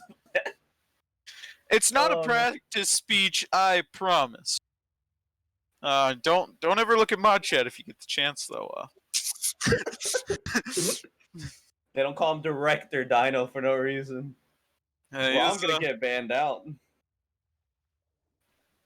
I do want to talk about that a little bit, only because that is a respect ban if I've ever seen. Well, I mean, we do know Banter's now playing the ADC role. I guess maybe Rose isn't comfortable playing against a Rom, which is fair. Rom is weird.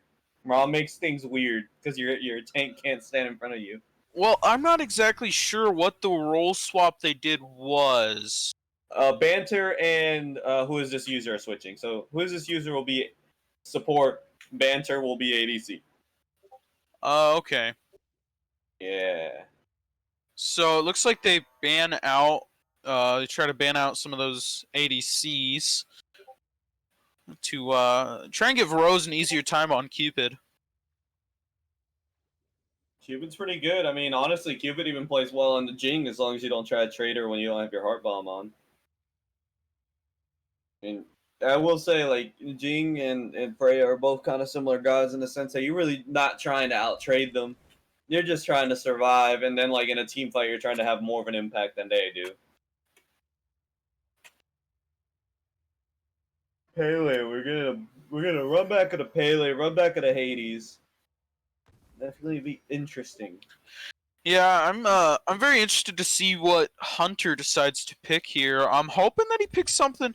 Oh, We're gonna get spicy in this one. I think it might just be a pipe dream, but if not, I mean, woo-hoo-hoo, somebody might be cooking. He goes with the Arachne again.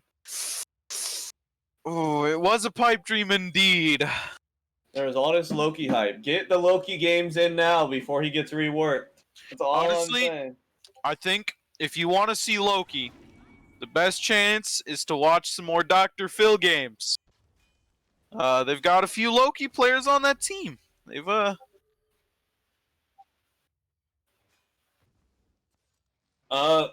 Yes, Dino, they are picking Hoyi into Cupid. That's not fun. It's not gonna be a fun matchup. As long as Rose knows how to time his heart bombs, Hoyi is pretty much dead every single time there's a 1v1. There are times that you can outplay and beat Cupid, even given the unfavorable matchup, but those are so unlikely and so low that it's definitely going to be tough for the Hoi. I would have preferred to see. I honestly think an Uller into a Cupid is way better. Somebody who can burst them down before his hearts come out. But no, yeah, Hoi, not what I would have picked, but it is a pick. Well, Hoyi's fun. He's got a fun name. He says his name a lot, so it has to be fun. Hoi? So, hopefully he's got a reason other than the fact that he has a fun name to pick Hoi. If you're really comfortable with Hoi, you can outplay a Cupid in the same way that you would outplay a Freya. Don't fight him. Just wait until you get to the late game, and then again focus on things that you'll actually be able to kill. Because Hoi does a really good job of melting tanks, or he can do like one of the things that Hoi provides that Cupid doesn't is build versatility. Oh, he can build crit, he can build pen, he can build ability damage. So depending on what you need him to do, he can build any of those ways. So that's really what you're kind of banking on with the Hou Yi. So you kind of want to focus on what you want to kill. But still, Cupid makes Hou Yi sad. Well, let's see if Rose is up for it. Let's see if Rose is able to put a lot of pressure on this Hou Yi. I hope so. If not, I'll bully him after this game. Like, yeah, I mean, I might have to as well join in on a little bit of bullying on Rose if he isn't able to pull this off. He been talking too much trash in that general chat. I can't let him get away with it if he can't play Cupid. Yeah, you better win this game with how much trash he's been talking. 3 healers. I mean, definitely one of the things. That's also something that's actually worth noting. With 3 healers against Doph gets so much value out of a divine.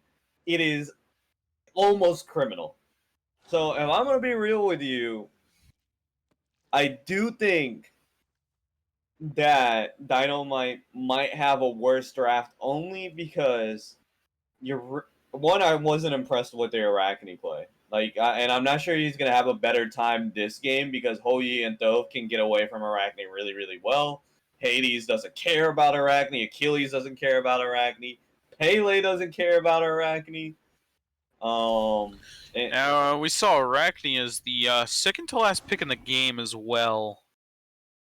I would say that this one, Dr. Phil has a little bit stronger draft. I mean, if it ain't broke, don't fix it.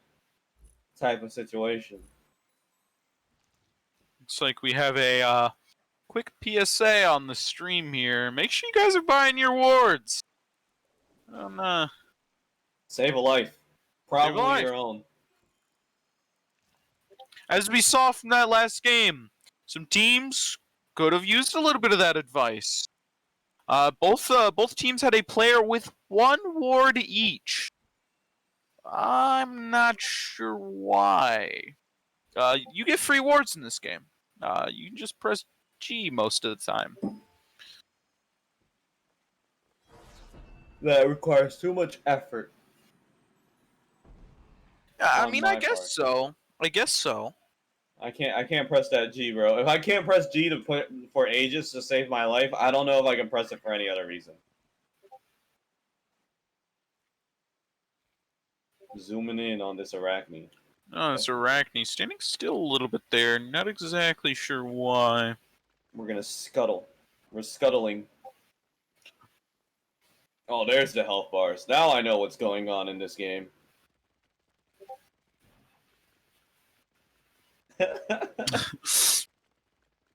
You know what my favorite button is? You.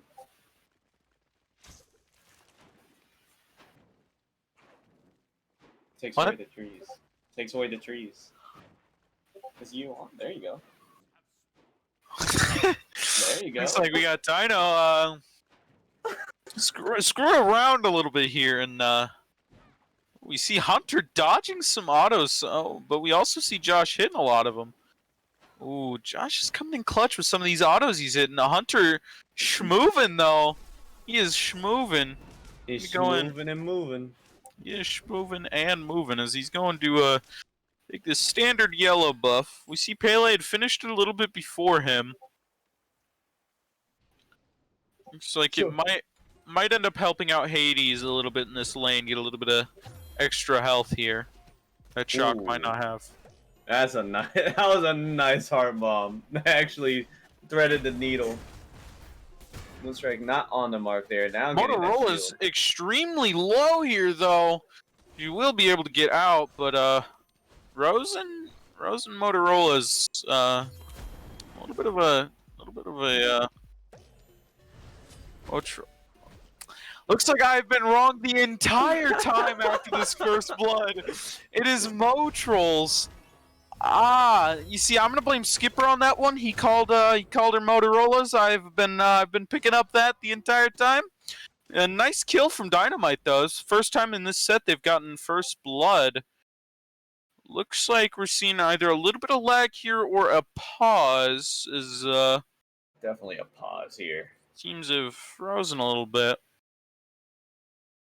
I'll give you a nice little tip for everybody that's watching and for anybody else. The way you tell pause between a lag, if the models are still moving, it's lagging. The models are not moving, it's a pause. Learned that the hard way. So, interesting story from yesterday's in-house. We decided to keep pausing the game for some reason, and I was stuck next to these two archer minions, and they were wailing on me every single time these unpaused to get hit by two of those autos, but I couldn't move yet. And then I almost died, dude. They did like 400 damage. It was ridiculous. We kept pausing and unpausing. It was a strange time. Auto attack cancels with pauses. Good to know. Good to know. Next game, I'm gonna make sure they're on archers and be like, pause, unpause, pause, unpause, pause. I mean, you might be able to sneak a kill with that, dude. You'll see someone, like, if you do it enough, someone's gonna die. I barely got out of that one. I think I escaped with like 30 health or something. I was tilted.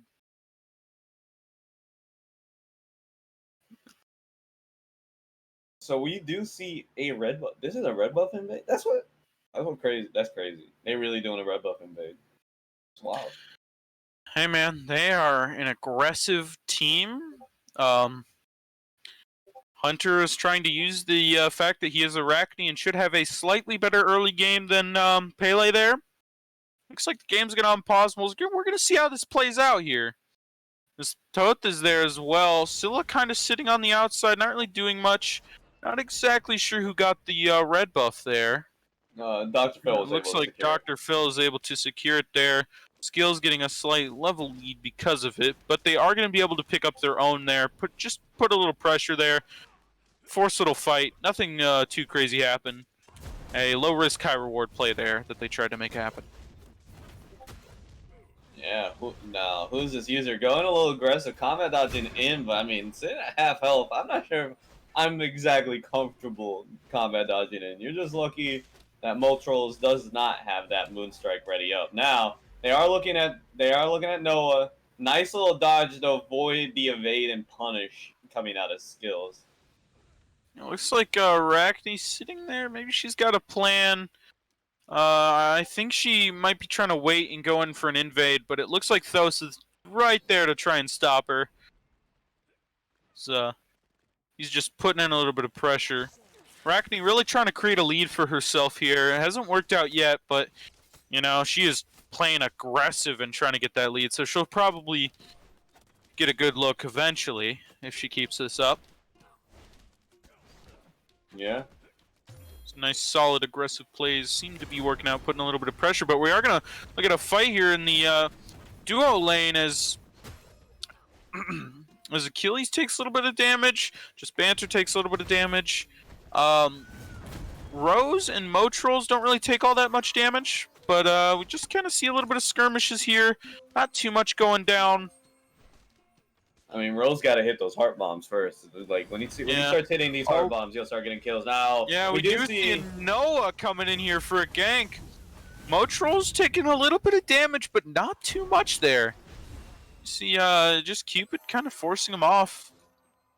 Nothing too much happening in that sustain there coming in. As looks like they didn't even get ganked right there. When they do have a level 4 right as this Achilles jumped in here, they might try and go in and force a play to happen there. It looks like they're not going to be too aggressive on that level 4. Achilles is out of mana. Just Banter just got stunned. We might see something go down there. Scylla is in a... just kind of putting some pressure on that red buff there. We see Chalk doing pretty well in this lane as... see him going in, and he's going to get that solo kill there on Kiwi. So we see Dino-Might going into an early lead in this game instead of the other way around. That was really good, though. The Shock holding on to his ultimate until right when Hades is done, basically saying, yeah, screw that. You don't get none of the protections, and you're silenced, so you don't even get to get out. Good luck, buddy. And it's a great hold off by him, and patience made that play happen there. Oh, you see Hunter going in, looking to try and go and get an invade. Not really going to be able to do much. He is seen on a ward. Just put down a ward of his own, but looks like not too much is going to happen there. He's just kind of trying to look for something, but nothing is popping up.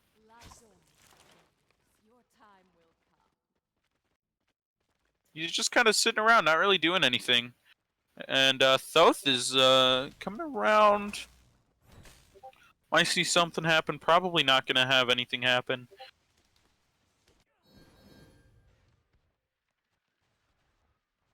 Oh, Arachne is in a tight situation here, though.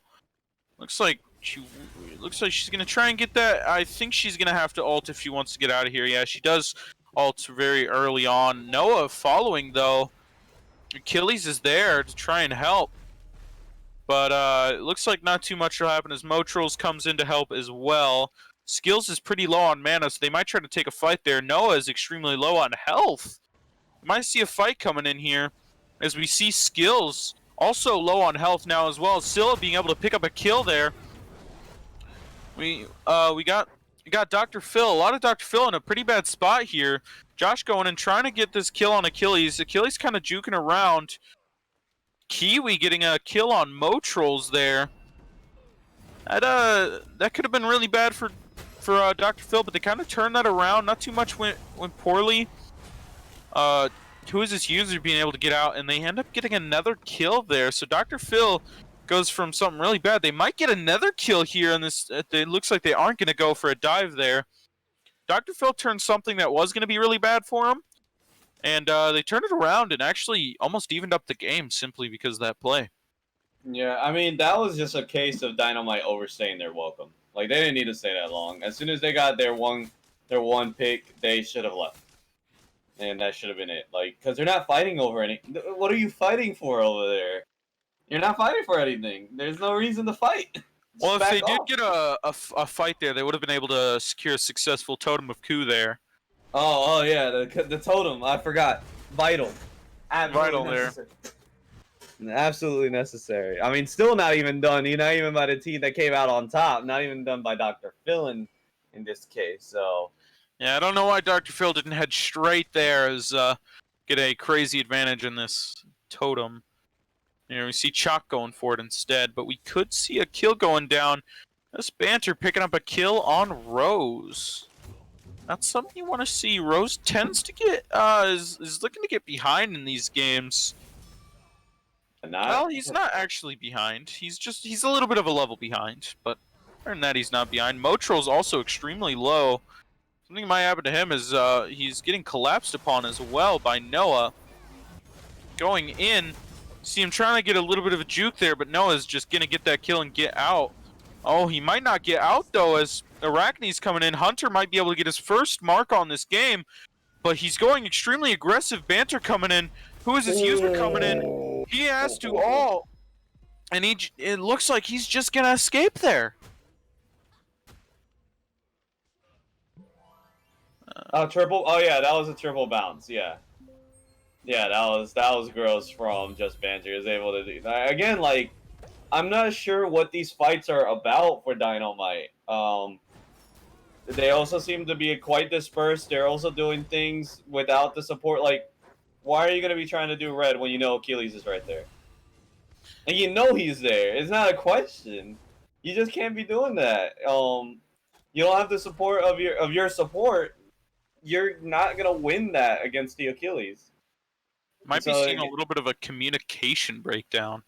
Something like that. It has to be. Again, you have to do some shot calls. You have to be concise. You have to be clear, because also like Hunter has not been able to find a single like pick. He's been mostly dormant this game. Now we are gonna see Final Judgment come out, chunk that Scylla. And Scylla's going to have to back away. Hunter, of course, going to go dive in and take quite a bit of poke in response. Oh, we see Chalk going in with another solo kill there. Chalk could definitely make a big difference on this game as he's He's getting pretty far ahead here. 2-0 and 1. Solo having that much kill participation. He's doing a pretty good job. See Just Banter in some trouble here, but he is going to deal a ton of damage there. What a play by him there. Absolutely shredding the Cupid there. Looks like he's probably going to get killed here as well as Hunter picks up his first mark on this game. Getting that kill finally at 10 minutes in.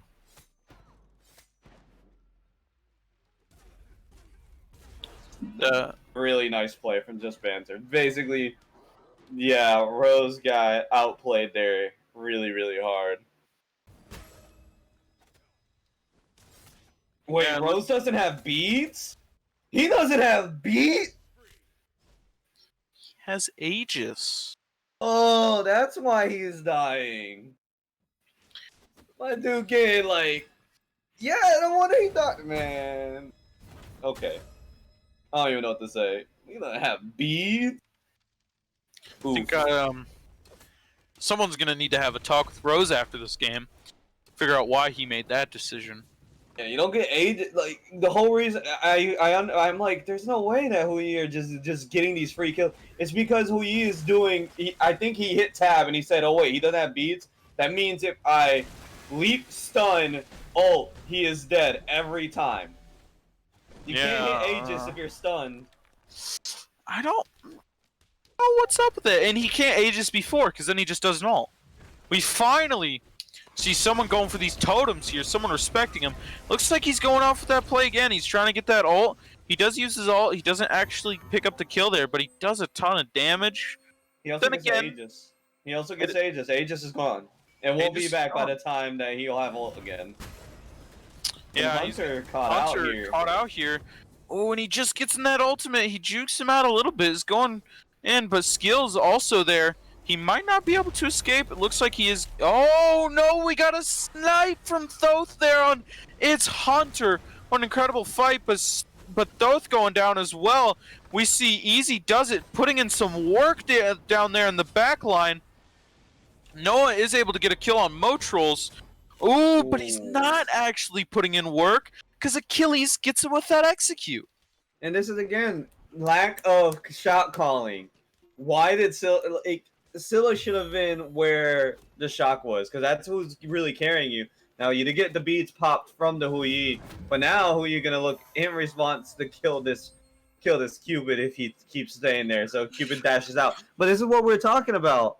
It looks like they're not communicating. Scylla's going one way to save the Umoja. Let the Umoja die. I'm not gonna lie, like I get it. You want to save your teammate, but let her die. Get the 3 kills that freaking easy do it is literally securing for you. He put those kills on a platter. We see Just Banter getting really low here, but Achilles coming in there. Oh, he does get the kill there, and who's this user? Not really going to be able to pick up much there. As isn't really being able to. He isn't putting out a ton of damage. That was just a good. He connected with the heart bomb when he needed to, because that's how you stop that. Yeah, he was able to pick up that kill because of that heart bomb there. And so, good play from Rose, getting back to 2-2 there. Nice even-looking score. And as we look at this game, we're seeing a decent amount of kills here. Not super action-packed, but there's definitely a lot of action in this game here.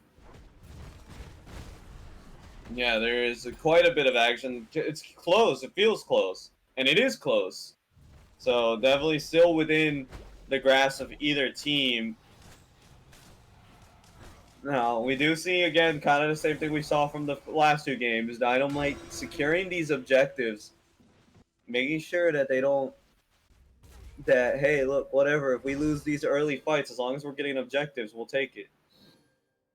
Arachne kind of just sitting around in the enemy jungle there when he could be helping a 2v2 or a fight here.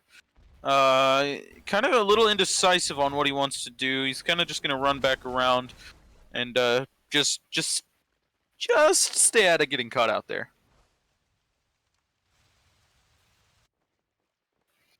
I see the totem get dropped there as well, which is quite a shame for Chalk there, as I was hoping he'd be able to get that totem.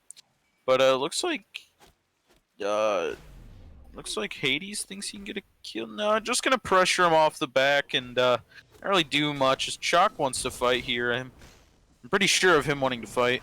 But he is a level behind here, so he might not be able to win it. We will see that go to a slap fight, so we can watch a little bit of the other map until we might have some action going down, because we see Rose getting another kill there. Rose is doing pretty well in this game, part of half the kills here. We see Noah going in on this backline, but he is at about half health, dealing a ton of damage, and it just getting out. That's Fight there. That's so unfortunate. There's I'd be tilted. What's going on here? Why are you there? What's going on? Hunter is just so aggressive. He is just always gonna be. You gotta have wards against him, and if you have some wards against him, you could probably shut him down, because he is trying to stay in the enemy jungle as much as he can. Yeah, And but so I mean, it's just tough. You got like I understand that he was probably also trying to look for a speed camp, but again, you have 4 members that are just kind of drifting around, and Arachne, if she gets caught out, you basically ult to get out, and that's not, you don't want to trade an ult for a speed camp. you know, you definitely want to do that. Who is this user at pretty low health, but Motrol's not really going to be able to do much as Ho Yi comes in, and Ho Yi is going to get that kill there, using up the ultimate to secure the kill on Motrol's there. Noah in a tricky spot here, as he's just going to go down from Scylla and Cupid there, just shredding him. Yeah, this is where we're looking again for the.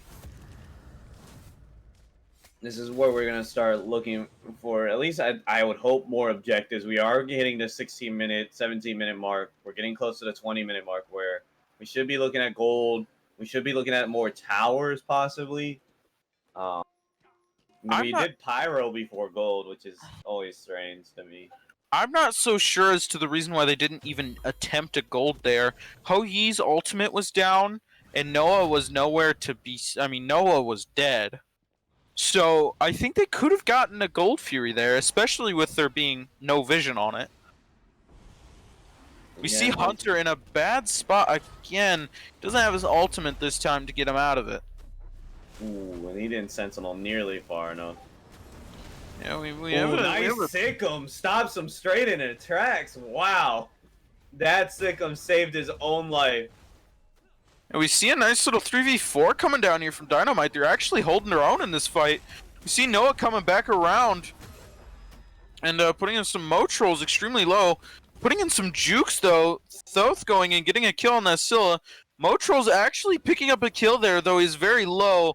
See Hunter going, or not Hunter, Noah going in there to pick up that kill. And Zero Easy doesn't not really being able to do much. We see a nice, clean 3 kills for Dr. Phil there. I mean, again, why is Dino fighting there? Why are they fighting? What are they fighting for? They got Pyro's down. You're not doing Fire Giant when Cupid's in your left lane. Why are you fighting behind your enemy's back XP camp? Don't make no sense.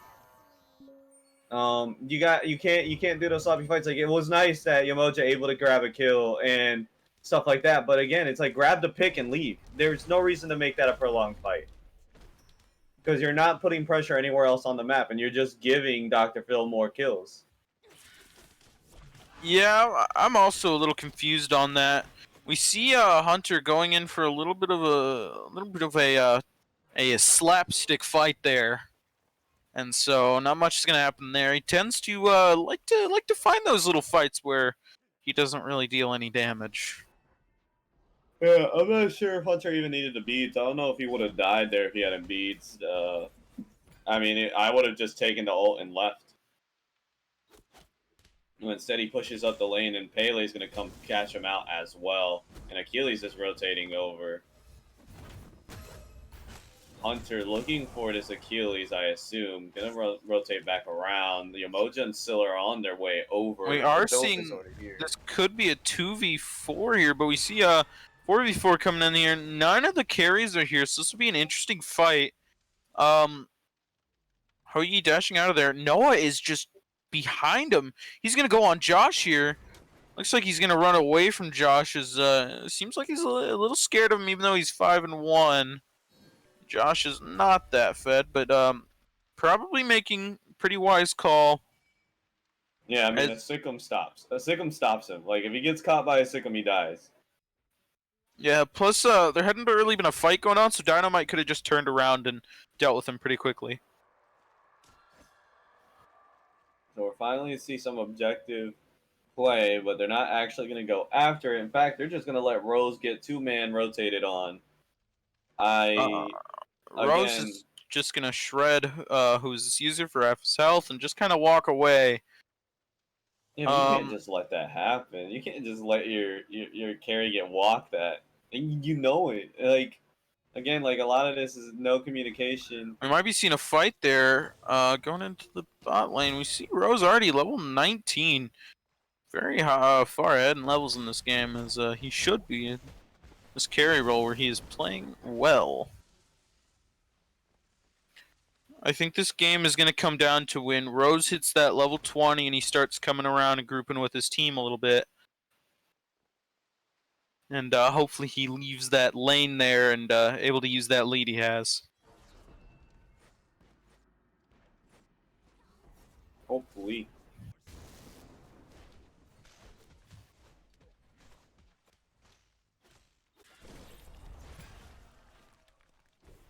Well, we see Arachne trying to go in and make a play here. Got the stun. Still just a little bit of a slapstick fight. Not really going to do anything there. And she is going to just be forced to run away from Noah. Actually, might be trying to make a little bit of a play. Both of them deciding to back off there. But that does open up the Gold Fury for Dino-Might.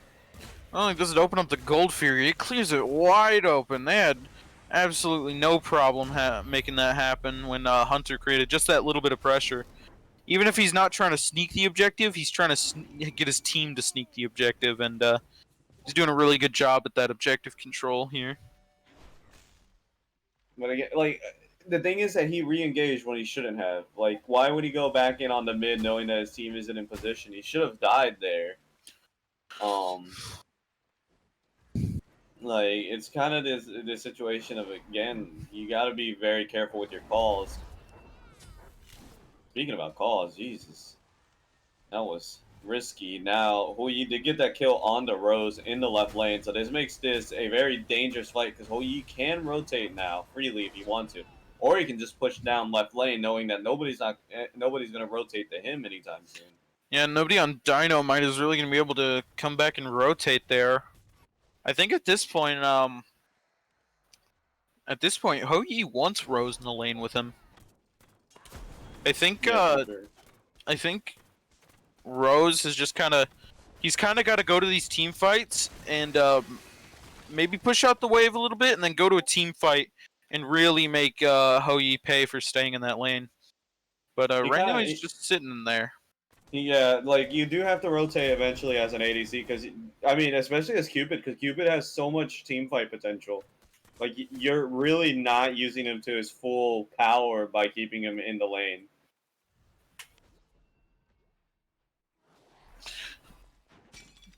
Yeah, I mean, as you can see, if you look at damage charts here, he is way too low for a carry. He needs to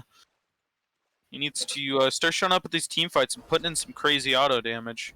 We see Arachne and Houyi in that left lane, maybe doing a little bit of a fight there. Arachne is really low, and we're gonna see a solo kill from Just Banter on Arachne there. It's probably really interesting. Again, like, you can't just, I don't know. Hunter showing that he has individual skill, but he's not playing really well with the team in a lot of senses. Like, he's not getting them the kills they need. And I'm not sure, like, look at the ward coverage on the map right now. You got like maybe 2 wards for the side of Dino-Might. But boy, Dr. Phil knows where they are at any given time. Also, why is Scylla alone on the right solo side of the map? She's vibing. Yeah, vibing? Yeah, that's what She's you want, your vibing. damage dealer? Not in the team fight in mid? Hey, sometimes, man, you gotta understand. People gotta vibe. Still chilling at this mid again. I don't know. This is just. I think that Dino-Might has a lot of good individual skill, but if they're not going to coordinate that into genuine fights, genuine objectives, then that doesn't matter. It doesn't affect anything how good you are individually. Because right now, what Dr. Phil is showing is we're going to rotate as a 4-man. We're going to find that one dude that just keeps on being in our face. We're going to kill him, snowball that into 2 or 3 more kills. And then the Dr. Phil's biggest weakness is that they don't do objectives. Yeah. That's right now. I think that's the only reason why Dino-Might's still in this game. If Dr. Phil would do objectives, I think that Dino-Might doesn't even have a choice. Because look at here, you got 1v2, Hunter's getting caught out again. But see this turn into a 3v3. Rose is here, and Just Banter is not here yet, so we could see a nice little collapse here. Hunter getting a kill as well as Scylla getting a kill. Scylla getting 2 kills there. Just Banter picking up a kill. Scylla picking up a triple kill there. As Just Banter escaping their lives. No, they're looking at. They got a red in their eyes, looking for that quadra. And they're gonna look at this mid tower. Hopefully this will convert into a fire. No, it will not. We're gonna keep on going down this mid lane. We're gonna get 2 towers here. They must have a plan here for not going directly towards that fire giant. Looks like their plan was to go to it all along. Hopefully they can take this before we get some revives. I'm not sure if they will be able to, but if they are, they could get a nice little 2 towers and a fire giant. No, they're not going to be able to stop. No, not only that, they stopped for the XP camp on their way to fire. Dino-Might is a newer team. They just got 2 new members, well, not today, this week. And so, you know, they might be struggling a little bit on this teamwork side. Looks like they were I'll say it again. I said it once before and I'll say it again. I don't mind being critical of teams that are playing in this league because that's what they're getting casted for. But I mean, and you have to be fair. Like we'll point out things that are really good, but I'm also not gonna not point out that Cupid is alone on the right lane. His team isn't there. He's fighting a 1v2. It's gonna be a 1v3 as who he comes up from behind. He's gonna have to pop Aegis and beads, and then he's gonna die here in this right lane. His team not there. I'm gonna point that out. Yeah, his team absolutely should have been there. I don't know why they're very late as that teleport comes in late, that the rotation comes in late. Nobody warns him that hey, we don't know where they are. Not only that, I'm gonna put that also on Rose. He shouldn't be there in the first place. As an ADC this far into the game, you don't go anywhere unless you're chained to somebody else. If you're not going with your support, you're not going with your solo, you're not going with your jungle, do not go. You're not going. Like you are on a field trip in kindergarten. If you do not have your chauffeur, you just stick around. As they preach, it's better not to wander off. It's better to stand still and wait for help to come find you, instead of wander off into that right lane over there. Instead. Oh, not able to get that secure. Does connect on a little bit. I'm a monster, but now it's just her.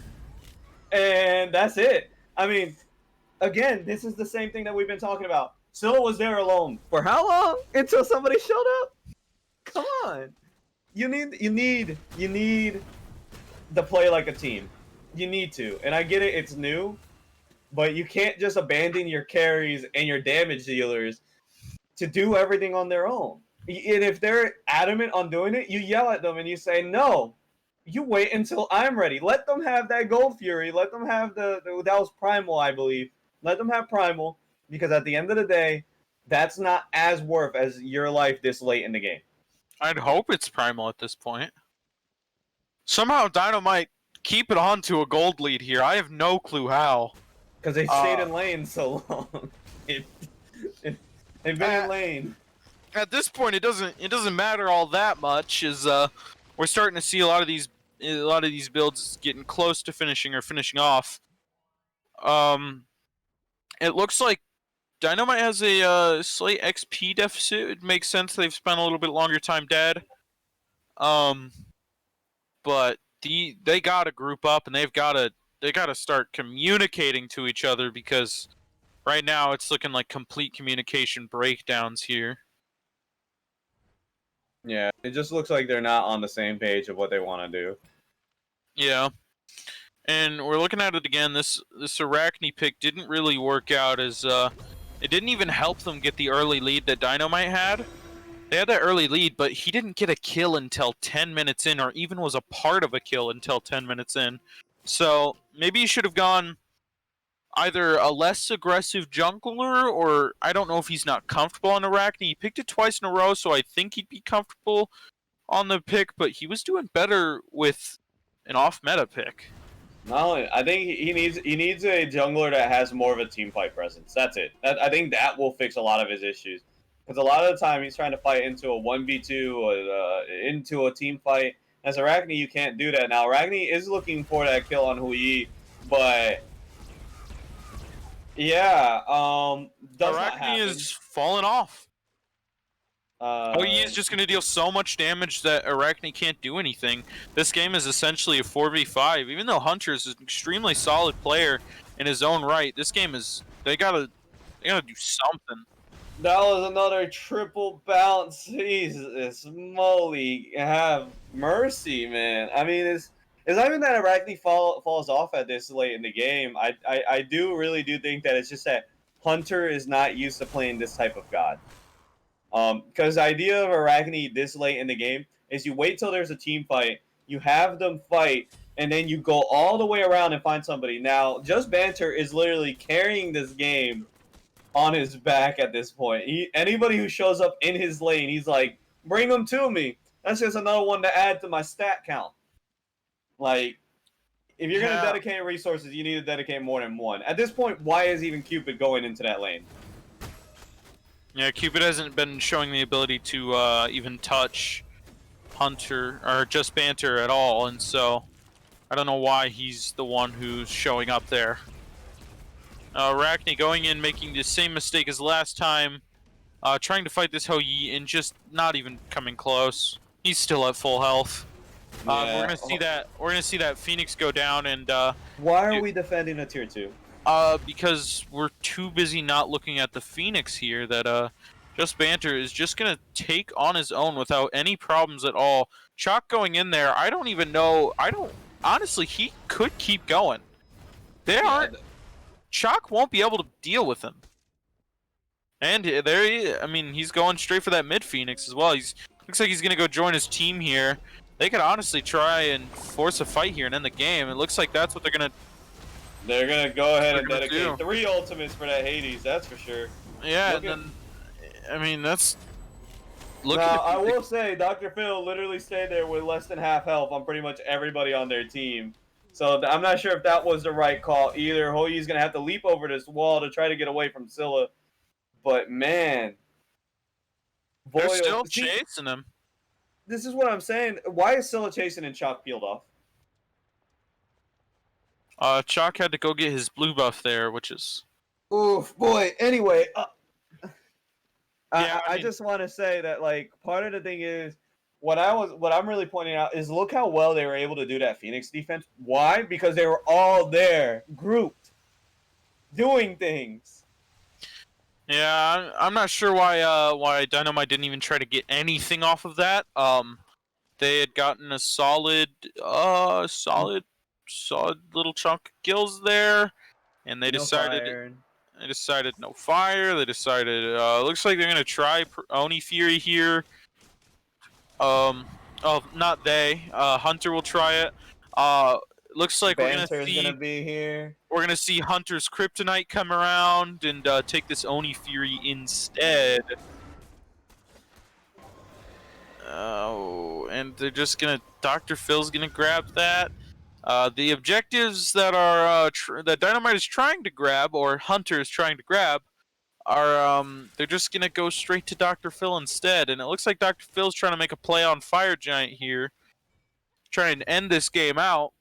You can't even contest Fire Giant because you let Oni go. You can't contest it because Oni is gonna push out that left wave so much. Arachne's not even here. Pele's gonna wrap all the way around. Final Judgment connects perfectly. That is a nice eruption. Volcan, and now that's a nice River's Rebuke, but it doesn't matter. 9 Suns are gonna come down and bring down Rose Empress Tora. And so now we're looking at Shock. Shock's getting combat dodges. The Death Shield of Achilles will come out. Hades is still chasing. Arachne has finally rotated into the fight, but Doph is at full health, and so is Pele. They're going to go ahead and peel back off into the Fire Giant. This is looking like a game-ending play here as Dino-Might lost this to miscommunication. This is their game to win.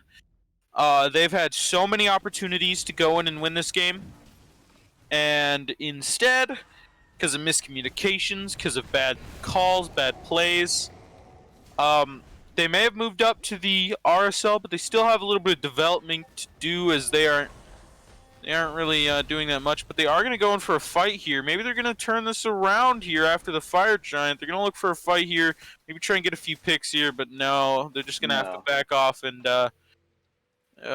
grab enough while the enemy is backing away. I mean, I think they could have gotten those Not a Winions, dude. Look at where the Titan's at. Only way, I tell you, can't even fight. You can't even fight. Only Fire Wave. You can't take any fights if you're not going to get kills. Now we're starting to see Dino-Might kind of grouping as a 5-4-man. We're finally starting to see it, but I think at this point the damage is done. Like, Dr. Phil is kind of running away with the game. They're able to coordinate their team fights a little bit better. They're able to coordinate their ults. And it's just a matter of, it's like we've been saying, Dino-Might just needs to coordinate. Why are they not backing here and going into for a Phoenix defense here? Arachne still isn't backing here, although we see that Just Banter isn't there yet either. We see them kind of going around. They might try and make a play here. They're not going to. Arachne is trying to make a play. Arachne does make a play here. That could be huge. Arachne also trying to go in for a kill here on Noah, it seems. No, he's just trying to run away, but Noah's just not going to let him leave. But that's a good trade there. Arachne's life for Just Banter. If I was Dino-Might, I'd be looking to make a play here. Absolutely. And I mean, that's exactly what... Again, look, they're coordinated. I say that as Scylla goes to do her back XP. But they're coordinated. They're at least coordinated for that fight. And I feel like the more I say it, the less it becomes true. And that looked... at least to me, it looked like Hunter getting off a nice, solid 1v1 there, as... everyone else just had to take a little seat and watch. But Hunter made a nice play here. They needed to make a capitalization on that play, and they're just not going to do that. And so Banter is just going to die and have absolutely no repercussions for it. This is just not the... I don't know what Dino-Might is really doing. How are you going to have both of your damage dealers splitting one in left and one in right, and not have your tanks with them at all? See, this game has felt like an absolute slogfest with no kills. Yeah, that's what it's felt like, but it's also felt like there's moments when it feels like we're watching a Smite game, and then there's moments where it feels like we're not watching Smite. Or we're watching like Arena, or we're watching not even Arena sometimes. Sometimes we're just watching people move in strange ways, like Cupid being that far up.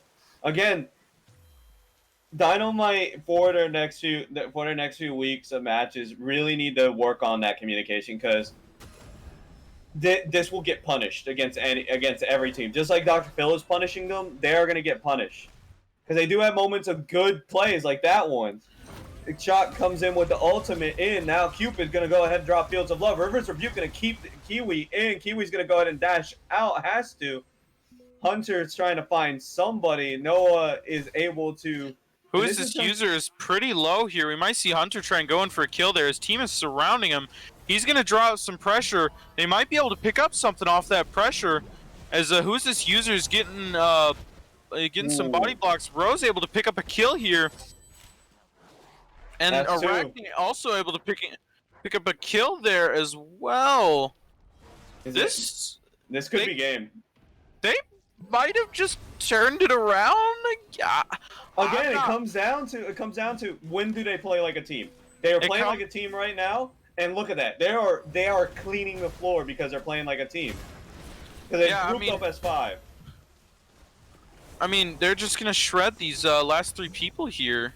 It looks like it. And who is this user's gonna go down to Hunter? Thick Kiwi is looking like he's about to go down as well. Rose Noah just went down. That's GG. That's game. That's Dino-Might. Dino-Might steals it again. I'm saying it like I've been saying this entire game. The moment Dino-Might says, "Wait a minute, we're actually a team," they start winning the game. That's just how it is. Like, they are all so well. They're individually skilled. We've seen Easy does it play really well. We've seen Hunter play really well. We've seen Josh play really well. Moltros and Rose all play really well. But when they're operating as 5 individuals, it looks like one of the worst teams in this in this division. I'll straight up say it, even after they won. But when they do play like a 5-man unit, they look like one of the best. They really do look like one of the best. And that's the story of this game. This game was a lot of time where they spent looking like one of the worst teams in this side of the league, and then they pulled together one of the best plays to end the game for their favor. Yeah, I don't know what to say. I mean, that game 1, that was not their game to win, and this game right here, that was not their game to win it again. As we said, all it takes is one mistake. Never count yourself out of this game. One mistake is all it takes to win the game. This is why you don't surrender. I mean, it was looking like Dino-Might was they were just getting consistently outpaced, but no.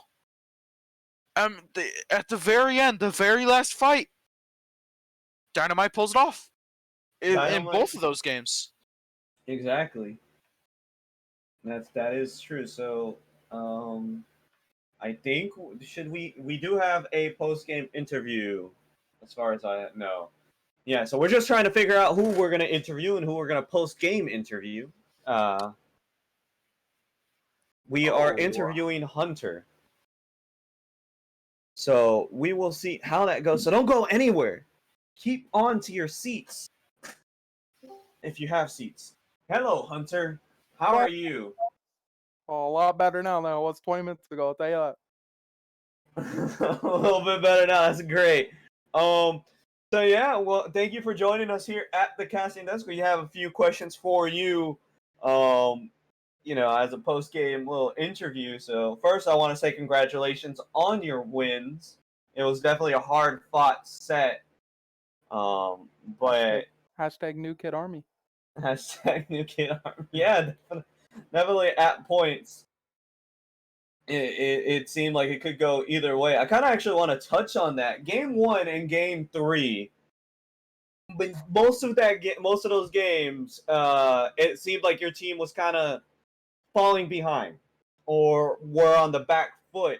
So what were comms like during those situations where you do turn it around at that last possible moment and are able to secure those 2 wins? Because both of your 2 wins come after most of the game being down and out and still being able to rebound in. So what's that? What are those comms like, and what's the game plan in those situations? Calm, cool, and collected. I tried to do most of the shot calling, but I mean, I knew our team fight was just too good. Like, you know what I mean? Like, our team was we were playing out of our mind, and I think the only reason why they were winning those team fights is because I was trying to split push a bit more, get myself really big, and it actually worked in that last team fight. I blew up the Achilles, blew up the Hades, and just finish off the game. But I think the biggest thing that like teams got to be scared of is their chemistry. I mean, you kind of seen it that week. I'm a new player to this team. I've never played with these guys before, and we shown that we shocked a pretty good team. No, yeah, I know definitely you guys are one of the newer teams. You guys just got promoted from the lower league, and when you have new players, including yourself. So, actually kind of touching upon that, is that something that you definitely plan on working on with the rest of Dino-Might, is getting your guys' like comms more clear? Because I won't lie, on the casting desk there were times when we're kind of like, okay, I'm not sure exactly what they're doing.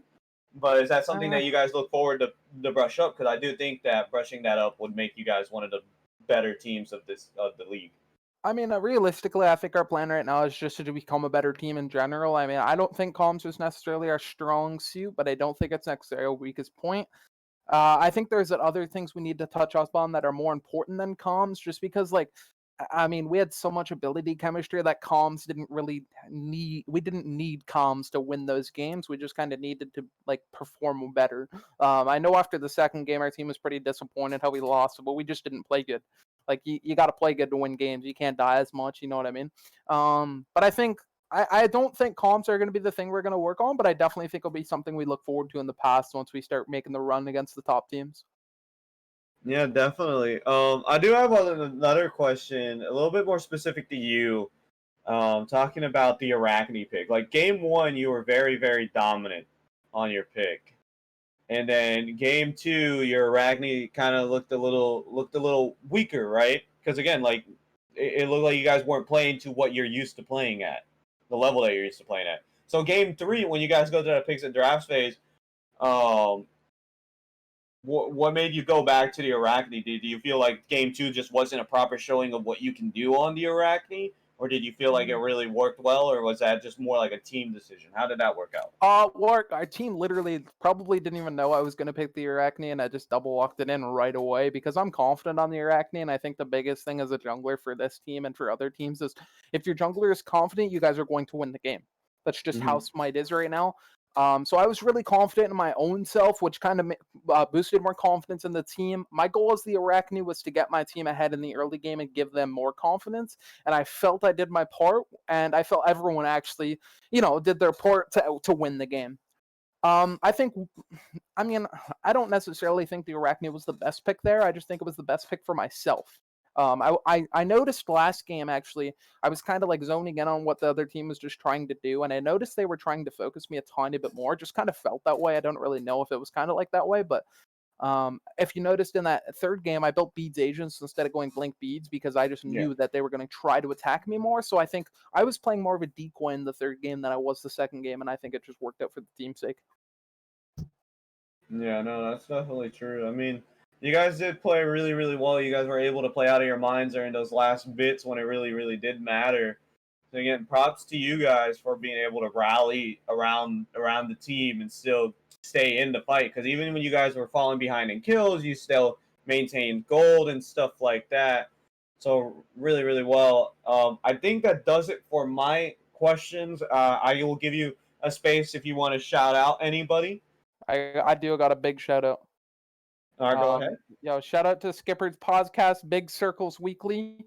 He told me to shout that out. It's my first game back since the unfortunate happened, but yes. And I gotta say things to other teams. Be ready, boys. Dino-Might's coming for the victory. All right, I am excited to see you guys. I think my team plays you guys 2 weeks from now. I'm excited because me and Rose go way back, and we play the same role, so I'm gonna have to show him up. Janitors in 2 weeks' time. Not the janitors. We're Jaws with the Z. But anyway, that's for another casting desk to talk about. See you Again, next week. congratulations on your wins. I wish you luck on your next few matches, and good luck on your new team. And welcome back to the league. Thank you. All right. So that will do it for us here at the casting desk. You just saw the game between Dino-Might versus Dr. Phil, casted by the amazing Media Muffin Man. Not the Muffin Boy, not the Muffin Child, not the Muffin Woman, but the Muffin Man. And also by me, Lucio Horde, at the analysis side of things. And in the back here with the camera, basically the James Cameron of our league is Director Dino. So Hashtag again, Doug. thank you for staying with us tonight. And have a good night.